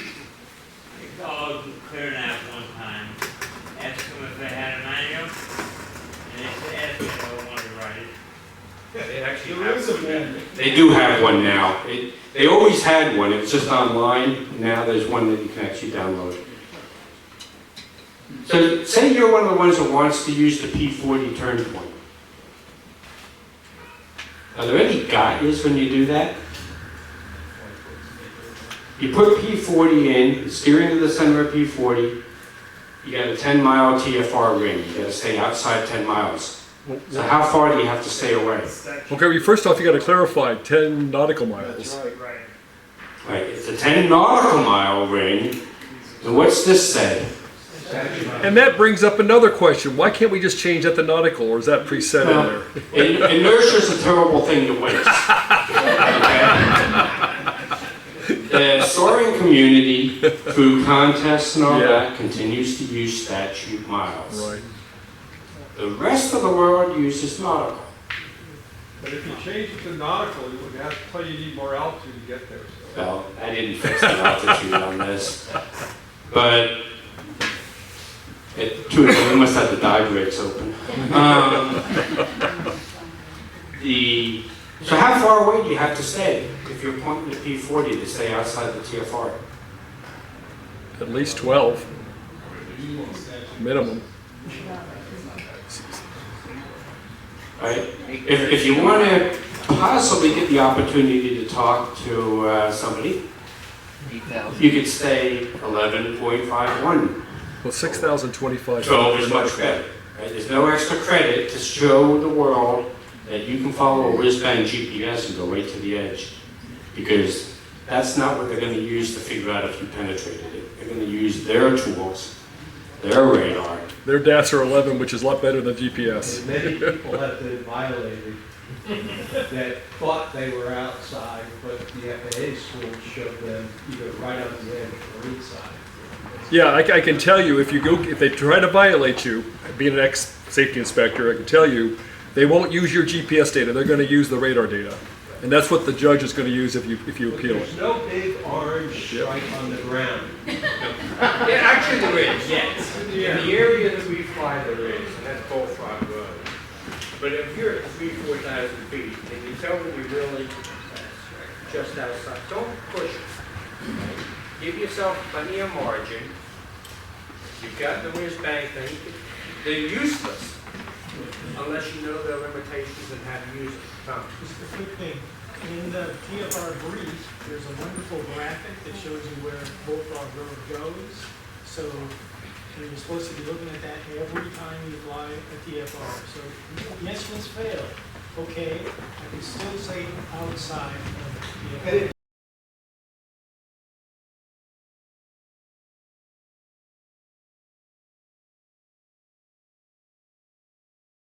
For the people who keep the law, which a lot of people here do, and it's to show how to use the RATTRS while keeping the flight log.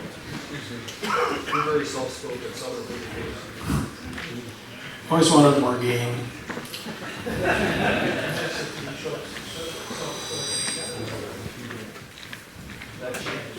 Okay, so just to remind people, we keep track of every flight, and it gets recorded on this piece of paper, and that's been going on for years and years and years. The record keeper has to keep track of the pilots, passengers, instructors, aircraft, takeoff time, tow release altitudes, and landing times. And that hasn't changed, but we have this electronic RATTRS system that should make that a little more precise and a little easier to recover when we mess up.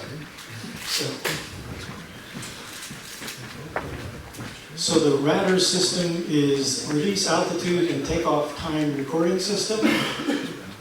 And Bill Cotter, who developed this, liked the acronym RATTRS, so that's what we're using.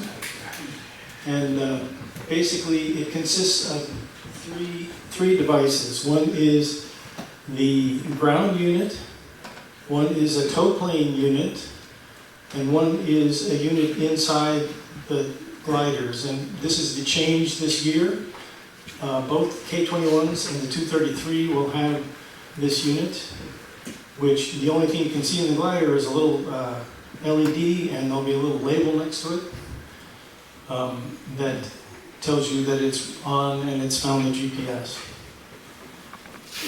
The ground unit also keeps this year a backup of all the data, although it's not totally convenient, but if we have problems that we're trying to figure out later, that really helps. So when you're using it, the ground unit, this window looks like this or this when you hit the mode button. And it's important to note right off that the top line on either window is the current time, the right now time, and that's the one we'd like you to use when you're recording landings, because it's GPS and it's consistent with everything else. We're not going to have the little watch on the folder anymore. We're going to have this. And there are two screens to work with. One is basically the tow plane screen, which is the same one you've seen for at least a year now, which has 5 pieces of data. It has the flight for the day, the tow altitude, the takeoff time, what tow plane it was, and what flight it is on that tow plane. So the addition with the reporting units in the gliders is a second screen. If you just press the mode button, it has 4 pieces of data. It has the flight for that glider, the number of flights for that glider. It has the takeoff time again, and the landing time, which was always up for grabs before, and the fact that it was glider 9MA. So this is available for gliders that do have the reporting units installed, and I think if you remember the number of flights we do, this is the great majority of flights that we do at M-ASA. So if you're the record keeper, There are two cases. Tom? Yes. Question. Sorry, go ahead. A little bit confused about what you said. The glider, is that one, is there a different glider screen for each glider, or is it one glider screen that has all of the gliders? And it says that It has one glider screen that has all of the flights from gliders that were reporting that day. Okay. Is the second screen when you toggle. The ones that don't have the RATTRS in it, don't show. We'll talk about it. Tom, So, go ahead, sorry. I want to make sure I understand the flight number on the glider screen. That's per glider, so I could have flight to Niner Mike Alpha and flight to Niner Sierra Alpha both at the same time because it's the second flight for both gliders. Is that? I believe that's true, but I'll tell you how to figure out which one it was in a minute here. Okay. Okay. It's not hard. So, if there are two cases. One is that you are reporting a glider with RATTRS reporting, and the other is all the other gliders that don't have it.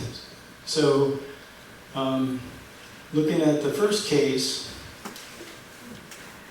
what you would write down, you still, as the record keeper, have to see who was flying the tow plane, what student, what instructor, and what glider. But on the RATTRS, on the tow plane screen, you have flight number 1 for the day, you have the tow height of 2,500, so that goes in there. You have the takeoff time of 13:09, and that goes in there. And then when you toggle to the glider screen, you can see there's a takeoff time of 13:09, so you know you got the same flight. And there's a landing time, which we didn't have before, and then we do now, of 13:32. So the line that you'd be reporting is right here, and the things that came out of the RATTRS are right here. Tom, so correct me if I'm wrong, but I think that it's possible that the takeoff times may not be to the exact minute, because what triggers the takeoff recording in the glider is different than what triggers the takeoff recording in the tow plane. I think I'm going to have to ask Mr. Cotter about that. I'm pretty sure that's correct. So they're going to be very close. Yes. They may not be exact. Probably closer than you were getting before. Hey, Tom, Tom, follow-on question, it might be the same answer to give is, I like the meter that Danny put in for the gliders was based on airspeed. Once you get a certain airspeed, the meter clicks. Once you get below a certain airspeed, the meter stops. And for those of us instructors who sometimes go up there and do a lot of slow flight and right on the edge there, then all of a sudden we find the meter restarts once the airspeed picks up again. I'm wondering if that's been... I'll have to ask Mr. Cotter. Oh, gotcha. Okay, thanks. Sorry. Because we've tried it a few times. Okay. I don't think that's happening. All right. Yes? So the flight number on the glider screen match the flight number on the... Not necessarily. It's the glider flight number, not the tow flight number. I feel like that should change so it's easier to tell.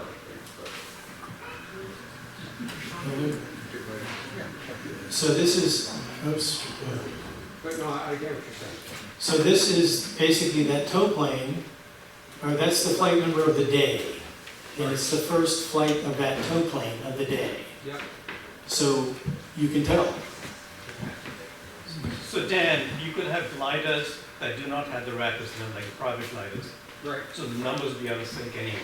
Right, but presumably the glider that doesn't have RATTRS, it takes off right after a plane takes off. Pretty reasonable to assume that it's the same flight. We're talking about refinement. I'm just pointing out that this is what we have right now. Well, and what we have right now actually would have, this is another one where now we have a few flights on there, and this is another one where we have a reporting glider. So we're down here. And basically this flight is the third flight of the day, and it's 2,700 feet release, 13:45 takeoff time. Look on the other screen, 13:45 takeoff time results in a 14:16 landing time.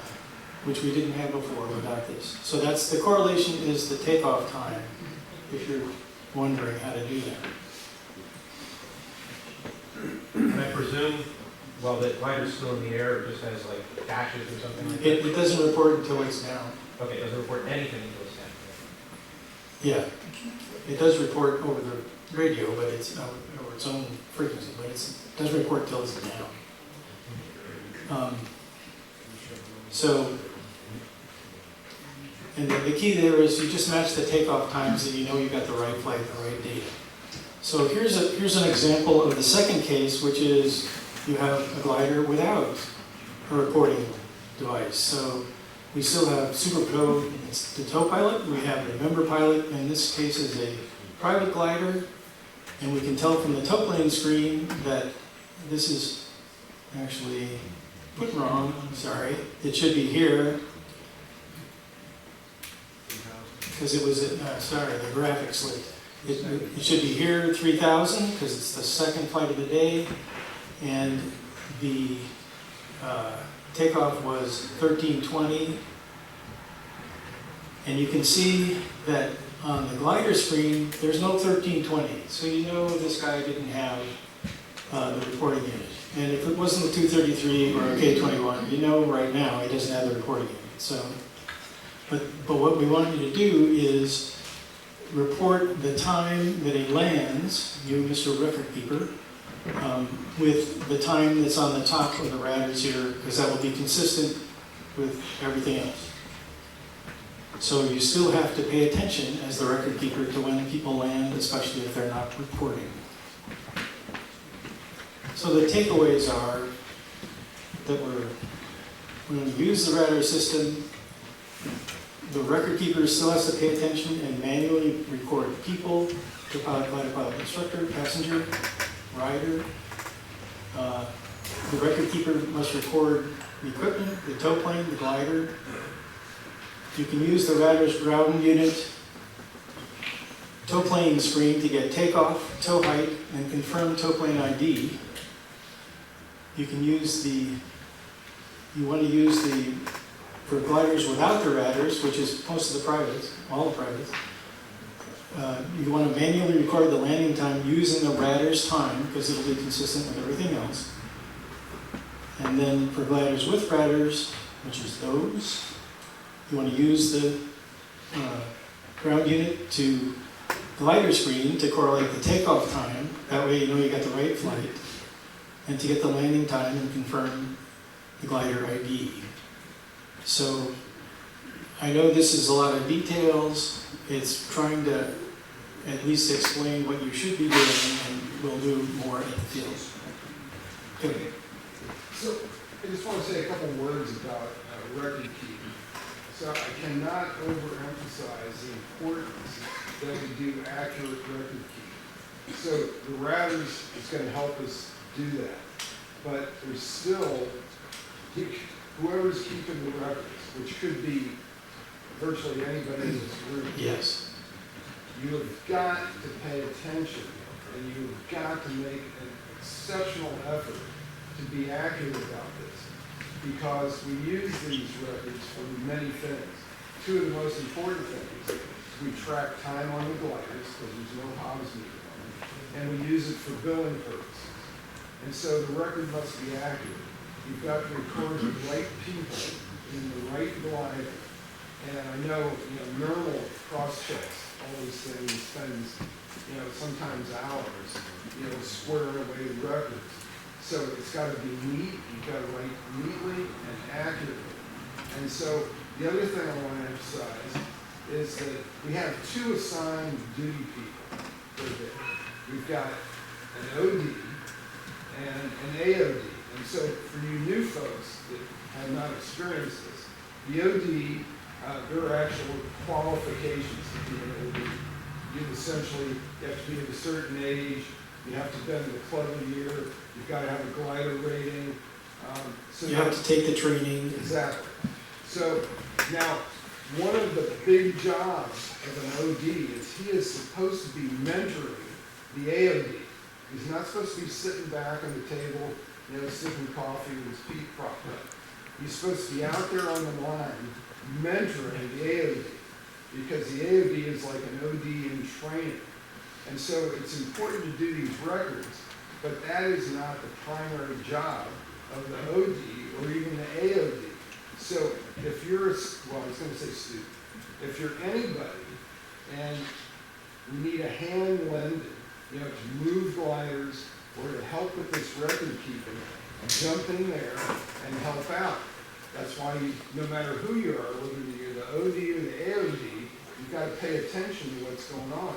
And if somebody jumps in a glider and you're keeping records and you don't know who they are, get up and find out who they are. Don't just sit there and say, it's me. You got to have accurate records. And I've seen all this before. So you really have to work at keeping these records straight. And as an OD and an AOD, AOD should be learning. OD should be training that AOD and not just sitting there with his feet crossed. Here we go. And does anybody know the most serious error we can make? Anybody? Well, missing a takeoff. Missing a flight. So that way we don't know that he landed out in a field because we never wrote down that he took off. So that's the most serious thing that we've got to pay attention to. Just a quick detail, if you're manually recording for a flight that doesn't have a transponder, or a RATTRS, what is the landing time? The time they touch the ground or the time they finish the rollout? Someplace close, right there. Yeah. Even. Fair enough. It's even minutes. Yeah. Any other questions? Since we refer to the 21s as Mike 1 and Mike 2, rather than have the last three of the end of it, could it be changed to Mike 1 and Mike 2 on that display screen? We can talk to Mr. Cotter about that. It's also listed on the sheet. Yeah, but that's just one more chance for people to mess up. Yeah, but nobody messes up around here ever. That's right. My apologies to the entire group. There we go. Yeah. I'm going to throw a stick in the mud. Here we go. Don't. We have installed equipment on type certified gliders, and nobody has made a logbook entry or inspected or done an EQ check on them. Oops. So I guess we'll have to do that. I guess we do. What's a fuse check? Check to make sure there's no electromagnetic interference with any of the other systems on the aircraft. Actually, we did check that. Did you? Yeah. Okay, you went through and broadcast on multiple frequencies to be sure that there was no radiated interference. We actually found out that there was quite a bit of Might have changed it. but we corrected it by changing the power supply. Okay. I thought this was But it needs to be put in a logbook. Absolutely. That's true. maybe it's not in the logbook. Because he's sitting next to it. Any other questions? I think that's what he's doing. Thank you very much. Showing off. What? Sorry? Oh, yes, sorry, I forgot. Just, this is our new scheduler right there, just so you know.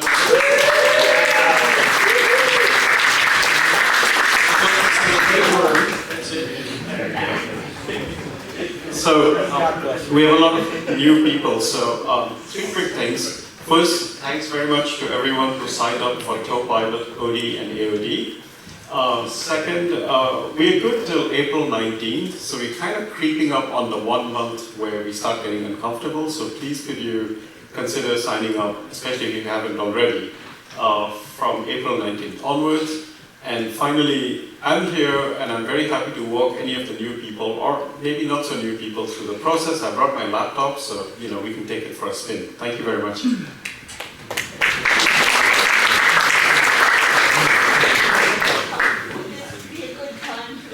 All of us who need to go to the AOD, OD training when the choice is on? Well, it's actually technically only OD training, but it's next Wednesday and Thursday. There's 2 Zoom meetings for people who are either ODs or about to be ODs.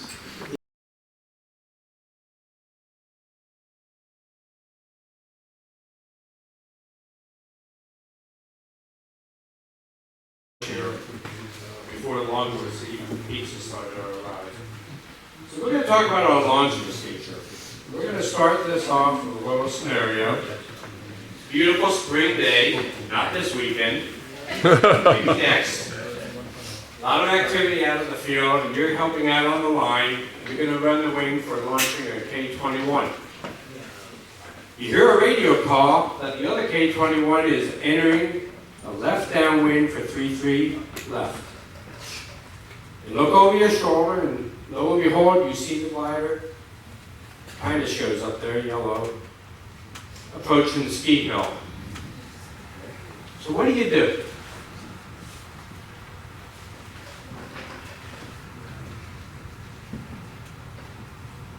Okay, for everyone over 70, it depends. Okay. When are you going to launch? How long? Right? So I'm going to steal a page out of Tom's OD training. We've talked about this in the past. He's got this graphic in there. And the guidance is you don't launch after the glider passes the 3-9 line for the launching glider.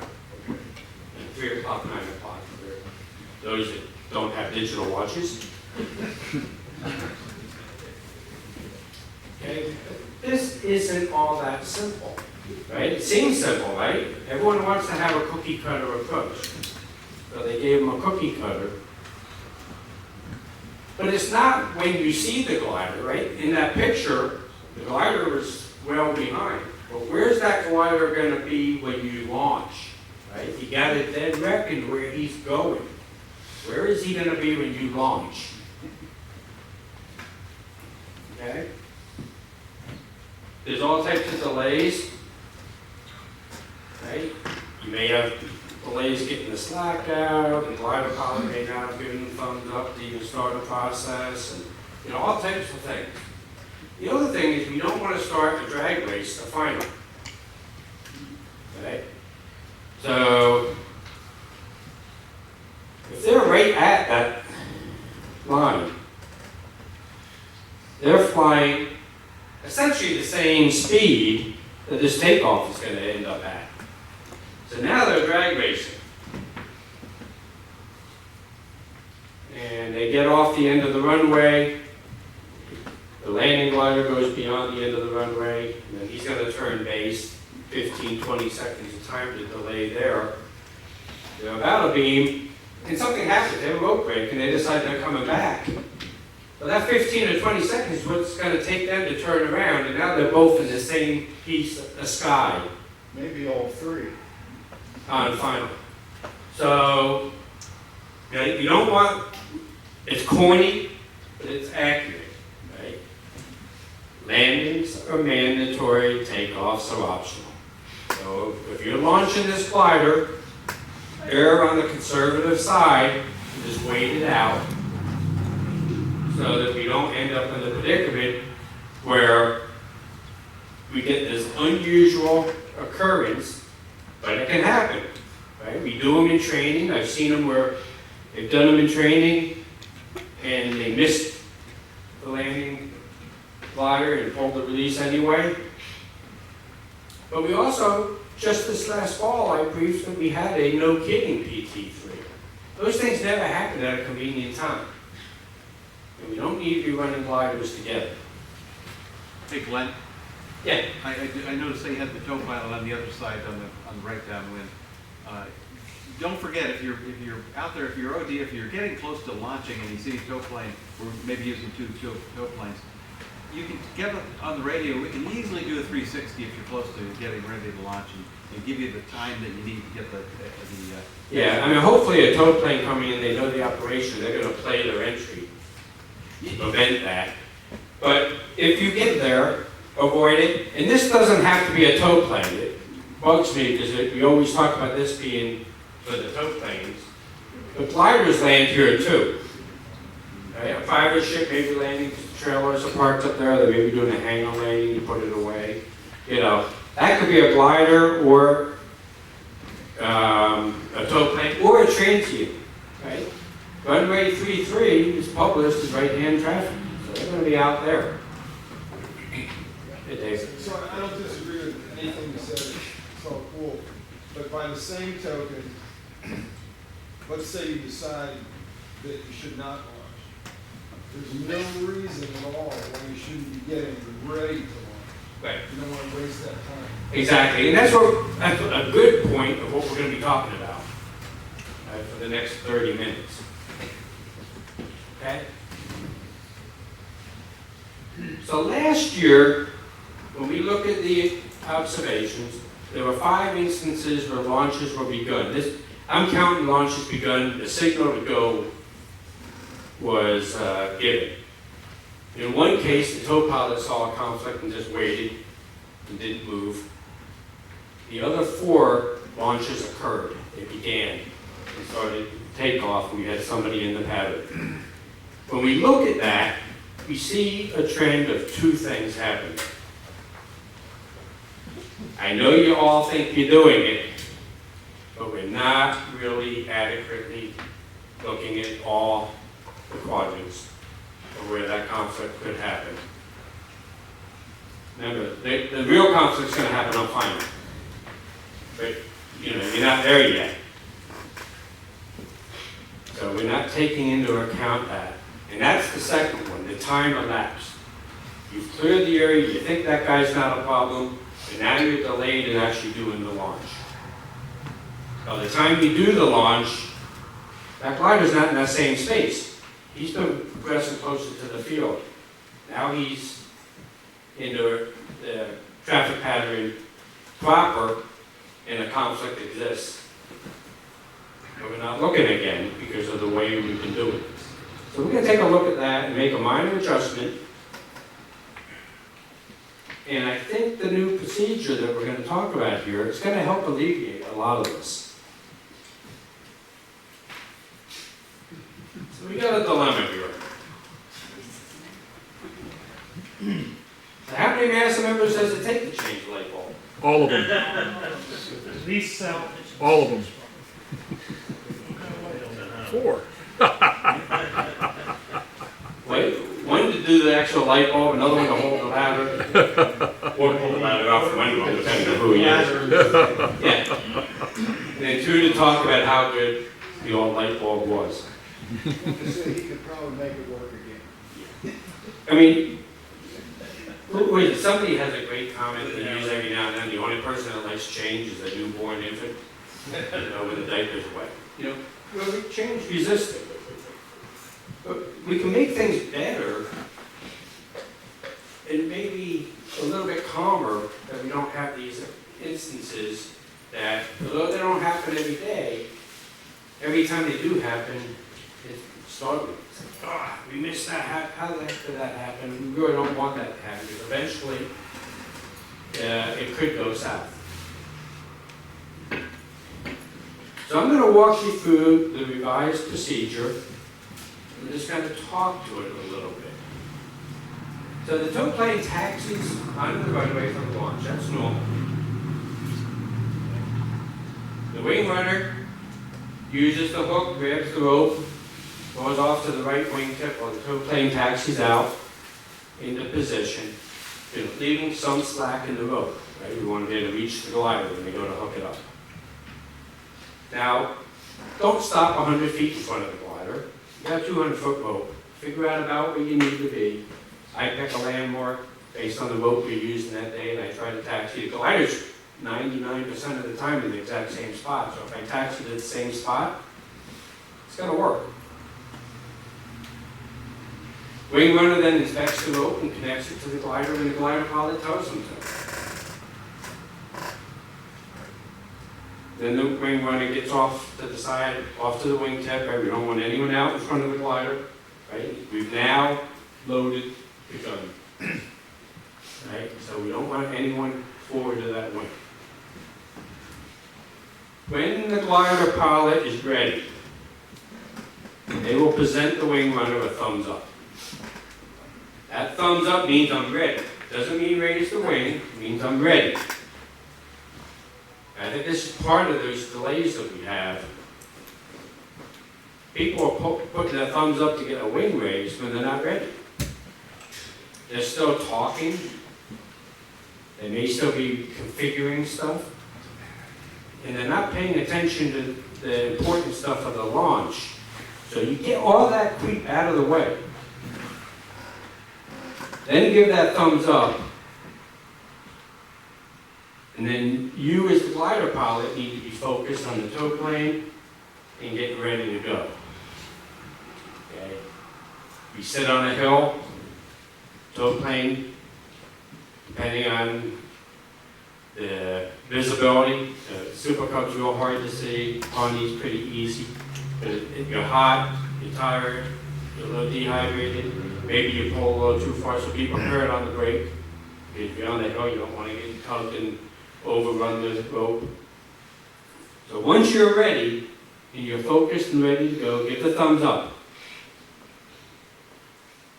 At this point, the wing runner is going to give the taking up slack signal. Tow pilot's going to see that and start taking out the slack. Notice the wing's still on the ground. Okay.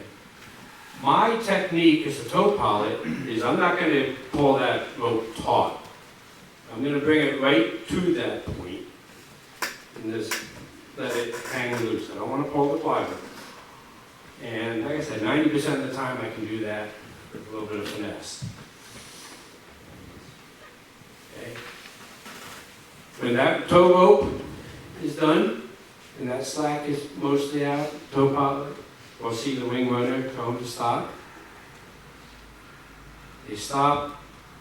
The wing runner now does a complete search of the area. You want to check all quadrants of the airport for approaching traffic. Not everyone is going to fly a cookie cutter 45 to downwind in a glider. We got this little issue of altitude and gravity. If you don't have the altitude, you're not going to do that. You're going to do what it takes to get in. It's all in the approach. So you want to check all quadrants. Then, once that wing runner is 100% convinced this is safe to launch, there's no conflict, they then pick up the wing and level it. As a tow pilot, when I see them bend down in the mirror to pick up that wing, I start my preparation to go. If you're watching me, you'll see the left window close. At that point, I'm looking down, putting my mixture back to full ridge, confirming my carb heat, and confirming my trim, closing the right window. And they're going to, about that time, I'll give the rudder rag. Okay? That rudder rag is a challenge and response. So I wag it and say, I'm ready. So the glider pilot sees it, and he returns it. I can see it most of the time, but now I'm watching the wing runner, because when he sees both of those, he's going to give the signal to go. At this point, my feet come off the brakes. I'm sitting at idle. Pawnee with residual idle thrust. It'll creep just enough to take the slack up. If you're holding your brake, I'm going to feel it. At which point I advance the throttle and away we go. So pretty straightforward. Let's look at that 360. I just threw a bunch of airplanes here over an overlay of the airport. Right? Here's our classic guy on downwind. But you may have a guy coming in on a final. You need to be clearing for that. Or this guy coming in on a base. This guy cutting inside to do an abbreviated downwind. And coming in. Guy coming in from the other side. Dan? So the 360 scan is right before raising the wing, not before giving the go signal? Yes. Yeah. I just worry if there's any delay in that. It's minimal. You're looking at probably 5 to 10 seconds. Assuming nothing happens. And it's not a race. Okay. Okay? How many people are clearing for this guy? You know, through the years, doesn't happen often, but we've had transients come in, they see we're taking off to the southeast. They didn't do their homework, 'cause, you know, they don't know the airport only allows landings on 3-3, and they didn't pick up on the fact there's no numbers and there's aircraft on the runway and all that other stuff. Or it could be a glider that just got low. Or it's a guy that got low. When could that happen? Yeah, TFR, right? You got a guy coming in from the TFR, and he gets low, that may be his option if he's gonna use M-ASA. Hopefully he's telling us, but maybe he's not. Okay? He's so busy, hopefully he focused on aviating and navigating, and communication comes last. So he may not have gotten around to telling us. So we need to be checking all these quadrants. This is not, I don't want you out there doing a peacock mating dance, looking around, and, you know, turning around and not looking. You need to look. Okay? And looking at not just pattern. Yeah, you could have somebody coming in, you know, high or low. So you gotta look at the whole spectrum. Now, Coming in straight, what? coming in straight. That was one of the ones I read one. I'm going to give you a good example on this. So when you see Mike Harbaugh, you can congratulate him, he put this together. You might get a little dizzy, he used multiple flights to pull it together, so you're going to see different people in the same ball over and over again, the glider's going to switch. When you get done telling him what a good job he did, you might want to make a comment to him about the music he chose. Put it to music.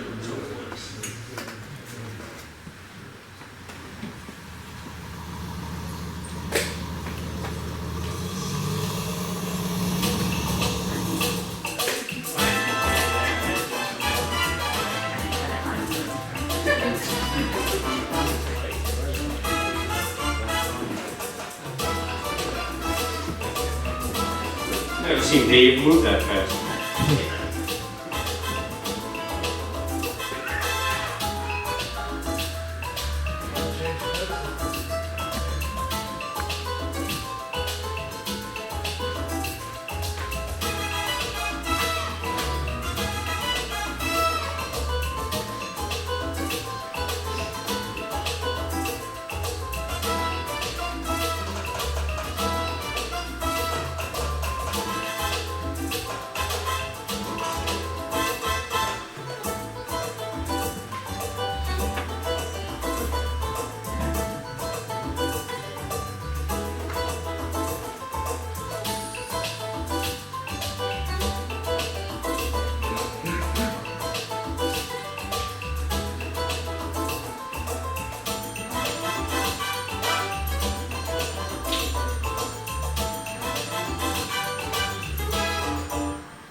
Oh man, what an awesome takeoff.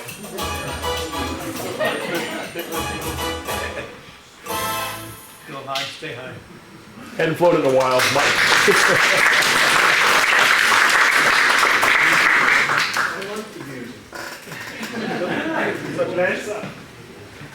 So, it kind of shows it here. Then, Yeah. not, so, I mean, sometimes I've left between the first 360 scan and the takeoff. So why don't we add another 360 scan after the wide wing and just kind of to make sure no gliders approach the perimeter. You can do all the 360 scans you want. You can do them before you take up the slack. The official one is before you raise the wing. Get that last one done. Now we're trying to shorten that time because all you have to do raise the wing, the two runner rags happen, and they're moving. He should know that they only want doing this. Well, that's one of my points. Crew resource management. If you're the wing runner, who else can you rely on? Everybody's standing on. You got somebody else sitting on the flight line, right? We tried to move everyone away from the flight line. That's why we moved the clipboard a number of years ago. But if there's somebody there, make them useful. It's going to serve two purposes. They can help with the visual lookout and they catch somebody, or maybe get them out of your hair. Okay? Also gives you practice, if they're new. Okay?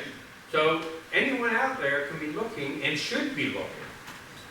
Gwen, one thing that I think could be done is when the rope is attached, if you kind of pull it off the side so you can see that it's not We do that. tight, then it helps. Yeah, no, we do that. That's why the wing runner goes off to the wingtip. with And the you can slacks go so you can see further it. than the wingtip. Yeah, you can go The tow further. plane hasn't pulled all the way up, and you got 20 feet of rope, go further out, because that helps the tow pilot, because then he has a better idea how much slack there is. Yeah, Pawnee's are pretty simple with the mirror. I can see pretty well. Pawnee's a little tougher. Yeah, I was just going to point out that if you're at the wing tip, holding the rope, as I'm pulling forward on the Pawnee, I then can see the wiffle ball and the tag of the rope coming up towards the tip of the nose of the glider, Right. and I can stop accordingly. And then having that nice kink or bow in the rope enables me to see exactly when the slack comes out as I pull forward. So all that is very important. And like on the 233, when you're over in the grass, you can actually see the blades of grass coming up as the rope comes down. Yeah, sometimes. So, it's not always going to be smooth. Right? If we have a situation where we get the thumbs up, glider pilot's ready, you start taking out the slack, you get all that slack out, and then you realize there's a conflict. It's not a big deal. You just leave the wingtip on the ground. Everyone knows wingtip on the ground, we're not going. Okay. If we have a situation where the glider pilot says he's ready, gives that thumbs up, slack's coming out, the wing runner's checking for traffic, and Bert realizes he didn't adjust the seat. Stop it by pulling the release and get it sorted out. We'll hook it back up and away we'll go. Okay? But just hold off there. And of course, if the tow pilot has an issue, right? He's got 51% of the boat here. He isn't going to advance the throttle. He's going to sit there and sort through it. Or in the worst case, he's going to pull the release and taxi off and fix something. Obviously, there's other situations that may be non-standard, right? In training, we may take off with the wing down. But we communicate that, we talk through it, we deal with those as they happen. And that's what we got radio school. I think the one advantage I really see in this is I have both hands free in the cockpit. I can have a hand on the wheel brake, and the slack is out so the plane doesn't roll, and I have a hand on the stick. There were times when you had a conflict with that, when you had to keep a thumb up or something that corresponded with the top of the wing limit. This eliminates that. And the thumbs up's a one-time deal. You Yeah, don't you put it perform down, now you there, got right? to We're put not it trying to get sunburns on the thumb. Okay. If you're not the wing runner, but you're in one of the other gliders and you're coming into the pattern, I hit on this a little bit in the first section. Those radio calls, right? They can do as much damage as they can do good. With a bad radio call, it hurts the operation. So, be entering the pattern when you say you're entering the pattern. Don't be thinking about it. I'm over Jack's Mountain, and I've seen it with people calling downwind. If you can't see the people on the launch line, they can't see you. So let's not get people spun up that we have traffic, nobody's seeing them, and all that. Give good calls, and that's going to be one of the things the instructors are going to be emphasizing this year. making sure, because it's gotten steadily worse, where we're getting premature calls, somebody's halfway downwind calling bays, you know, it's just goofy stuff. We want to tighten that up. So this year we've gotten an extra handheld so that the wing runner can have a radio on. Okay. And of course, we're going to have growing pains with this, right? Law of primacy, right? We've been doing it. That old light bulb was screwed into that socket decades ago. Now, some of you are going to have easier time converting than others because you've been around for decades and you still don't get the old procedure right all the time. Just a fact of life. But, you know, you're going to be doing something different. So you're going to want to be thinking about it. And there's always going to be those two people talking about how good that old light bulb was. Okay? So, we need to work with it. I recommend that ODs and tow pilots, we should be doing a morning meeting before the first launch, like we do for TFRs. At least for the first half of this year, to remind people of this new procedure and walk through it. Because what we don't want is a hodgepodge of Joe doing it this way, Bob doing it this way, Jim doing it this way. That would defeat the purpose of any process we have and create an unsafe situation. Again. I had a question. So if at some point the launch is terminated, at which point of the procedure do we enter again? Do we put the wing, do we do the wagon? Like, what is the point where we say, okay, let's do the whole thing? Well, if you say it's terminated, in my pea brain, that means the glider pilot pulled the release and this shoot. So you're going to start back at the beginning, because we've got to hook up the boat.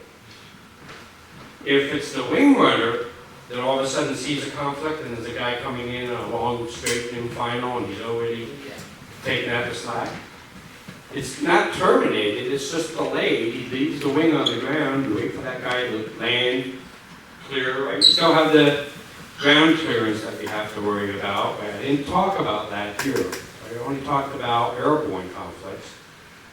You clear that ground conflict, and then pick up the wing and go to where it can occur.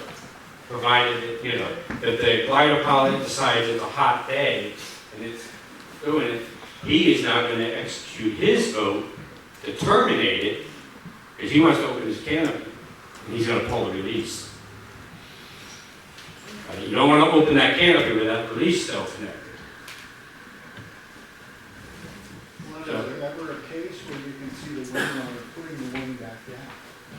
No, I don't, because it's going to happen within, 5-10 seconds. If it does, they never should have raised it. Yeah, but just clarify one thing for us. The wing runner is waving the tow pilot to take up slack. And when he says the slacks take up, he's indicating the tow pilot, slacks take up, stop. But in your run-up commentary, you suggested that the same airplane, same tow road, it's always the same landmark, you stop there. So which is it? Well, it's both. I mean, I have a target that I'm going to that gives them enough room to get hooked up. Oh, There's still going to be a little bit of... Okay. Right? So Your I take out target the is a little slack. shorter slack. Yeah. Okay. Thank you. You bet. Let's go with Michael first. He beat you to it there. A year or two ago, we said when the wing runner sees a problem, puts the wing down. Okay, so we've reduced that time. But I'm going to make a mistake, right? I'm going to lift the wing up, then I'm going to see the person coming in, low final, just trying to scrape in, or the groundhog has just started running across in front. Do I still put the wing down, signal for the pilot to release? Do I still have that in this? I think that should be a rare occurrence. Yeah. I think you have two options there. You don't give the takeoff signal. But keep the wing up. Yeah. Or if you decide you're putting it down, if you put my wing down, I don't know why you're doing that. That's not normal. So I'm pulling the release. I know there's a couple people in the room that would probably want to argue that sometimes for the sake of argument. I have no doubt. I now have a question mark. I have no idea why you're doing something. I want to know before I go. So I would recommend just pull the release, we start over. Kathy. Put the wing Oh, down. hang on. I made a mistake. I said, 2 hands went up, 1 went first. I said, we'll go with Michael. And Mike could also put up his hand, so we'll let Mike go and then Kathy. So, somewhat related, where on the runway is the right spot for the wing runner to hook the rope? In terms of getting it, you know, as the tow plane's taxiing on, where's the right place to grab the rope with the cane? That's a little bit outside the focus what we're looking at here. But what I would recommend, okay, graphic being what it is, right, we want to start our launches to the northwest of the taxiway. That way, as we're staging the gliders there, if somebody lands on that runway, they can clear by the taxiway, okay? So you're here. When the tow plane comes up, and this is something I've talked to a lot of people on when I see it when I tow, don't wait here. I'm not going to hand deliver the rope to you. Okay? I'm coming across here because I don't want my prop blast beating up the open canopies. And I don't want to get that close to the folks, right? Because it's really hard on the propellers if I hit somebody. And it would require an engine teardown and inspection. Okay? So, as the wing runner, come out here at the other side of the taxiway, and I'll swing by and grab the rope after I'm clear. Okay? So, Glenn, I would recommend they stand on the other side, and as the tow plane taxis up, then walk across. Yeah, stay well clear. Yes. Until I swing the corner and then come through, because, right, we had a little incident that we talked about where we had some bad servicing of the brakes. Right? If I lose my brakes, you don't want to be in front of me. Okay? I usually don't use them. I can steer the glider, tow plane, but it takes a little bit of time, so they stay out of my way. John, you had your hand up before, so. I was just going to say that, yeah, what we train is to leave at least one wing span width or distance between the nose of the glider and the tow plane as you taxi across. Right, and that's a minimum, because I go for 3 to 4 that. And then it's a sweeping turn as we go into position. Kathy? I just want to emphasize this idea that it's rare that you would need to stop a launch after the wing's up. It is rare, but it's extremely important because it's probably a ground thing. And when you see a deer come out, a dog, a photographer, a child, suddenly coming, a car coming, this is when you need the wing may be up, but you need to put that wing down and the glider pilot needs to leave. They may not see it, but if you see something in front of that launch, you need to get it stopped. And the most critical of those, when she said something down the runway they're running across, the tow pilot's going to see that as well. You would hope. But sometimes it's between the two of them. Right. Photographers especially. But the wing runner hasn't given a launch signal. Exactly. There should be no launch without a launch. No, I'm talking about the wing is up, and people are saying, well, it's only a second, but that photographer is very likely to step out. But he is still not given a launch signal. Right. So you can sit there. Should he, you want to know, should he put the wing down? Tom was going to say something and then I hit Mike. Just to reinforce that as a wing runner, you're always approaching the tow plane from behind the wing. Right. Mike? I was just going to say, if you have to put the wing down, the glider pilot, it's his option whether or not he releases or not. The tow plane is not going to take off till the wing's level when he gets a signal. So it's, I mean, at least all of our tow pilots should not take off until the wing's level. So if the wing's down, we're not going anywhere. Whether you release or not, it's up to the guy in the cockpit. Unless you pre-briefed me that you were doing a training exercise that you're launching unassisted, I'm not taking off with that wing on the ground, and I'm definitely not talking off. If you even pre-briefed it and then that wing came up, I figured you changed your mind, and that wing comes down, I'm not going. Let me amplify something for Glenn. If I'm sitting in the glider and the wing runner pushed the wing down, as he says, this is something out of the ordinary and I don't know what. So he's got to ask himself, what did that wing runner see? Was it a conflict? Did he resolve it correctly? And he cannot know the answer to that third question. Okay. Make sense? Wrapping this up and getting ready to wrap up our safety act, meeting portion of this. The real focus here is we're giving the wing runner the ability to do a better scan. Not worrying about holding that wing up. Okay? They can give a full all-quadrant search and again, use other resources if they're available. Everyone should be participating, to include the glider pilot, the tow pilot, are looking as well, but they've got limited visibility for all quadrants. Then we're going to shorten the time frame from that clearing to actually going. Yeah, the one thing you didn't mention is the unusual chance of a transient power plane coming into the pattern. Everyone that's doing the wing running or the OD has radios. Don't be afraid to grab that radio and alert the tow pilot that there is a potential conflict on the runway and let the tow pilot make a decision once he's identified it, whether he needs to clear the runway or not. Yeah, that's true. And, you know, most transient guys coming in are going to have diarrhea in the mouth anyway. They're going to be talking to us for many miles. And they're going to be hesitant to land with somebody on the runway. Yeah. You know, so, you know, just have them hold and get it out of the way. But we've got radios, don't be afraid to use them if there is a potential conflict.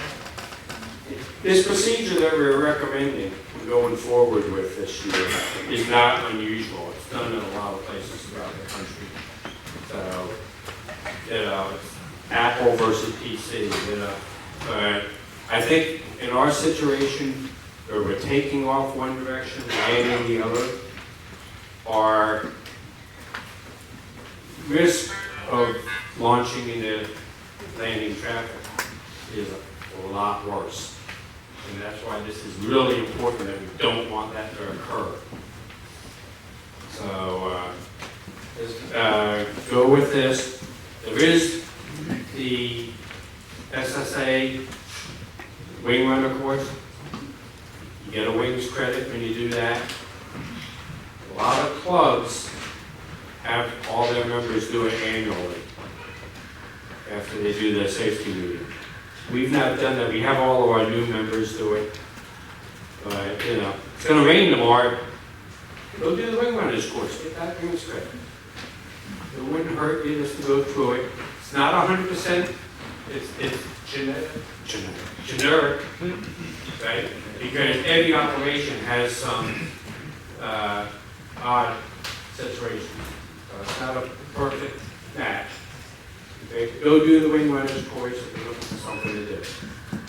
That is a good point also, Glenn, is if you do go fly at other locations, recognize that those other locations may have specific procedures they use that are different. Right. Rich always talks about where Sweden, where the signal to take up slack is this. Boy, that would throw some people off. What we did to take up slack was the wing going up and down.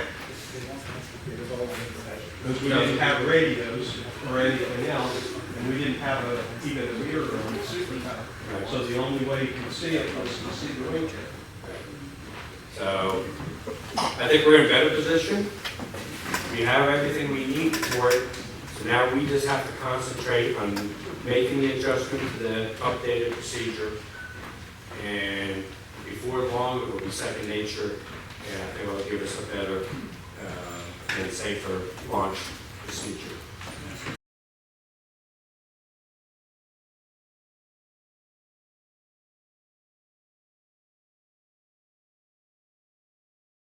So let's wrap this thing up. As you can see, the pizza's rolling in. So for 2025, we've done some changes for conduit. There's a little bit of construction required, a little assembly required, so we're not quite there yet. But when we're done, it's going to look like this, with 3 monitors and no headset. So I think that's going to really help, because the boot up and getting it running with the headset was a little bit of a boat anchor. And now we've got, the cockpit to go with it, if you will. Okay, so that should be up and running here. We've also updated the software to Conduit 3. Planning a 10-day weekend. So we've been doing these forever. Right now, I'm targeting June 27th to July 6th. I'd like to have some morning academics on some of it. You can talk to me in the evening ones if you want. Maybe a couple of cookouts. But most importantly, lots of flying. And this isn't just for students, right? Yeah, we'll have instructors available. We'll be there all week. We'll get a great time for students to get some flight time. But anyone can come out. We can do some badge flying, we can just have fun, we can do some cross-country activities. We can just work on our overall enjoyment of the sports. So mark your calendars and put your leave in for work. Will we be landing out? No. There'll be landouts, but there probably won't be big planes. Oh, no. Remember, we want to strive for proficiency, not currency. Okay? Those 5 flights a year aren't quite getting us to proficiency. So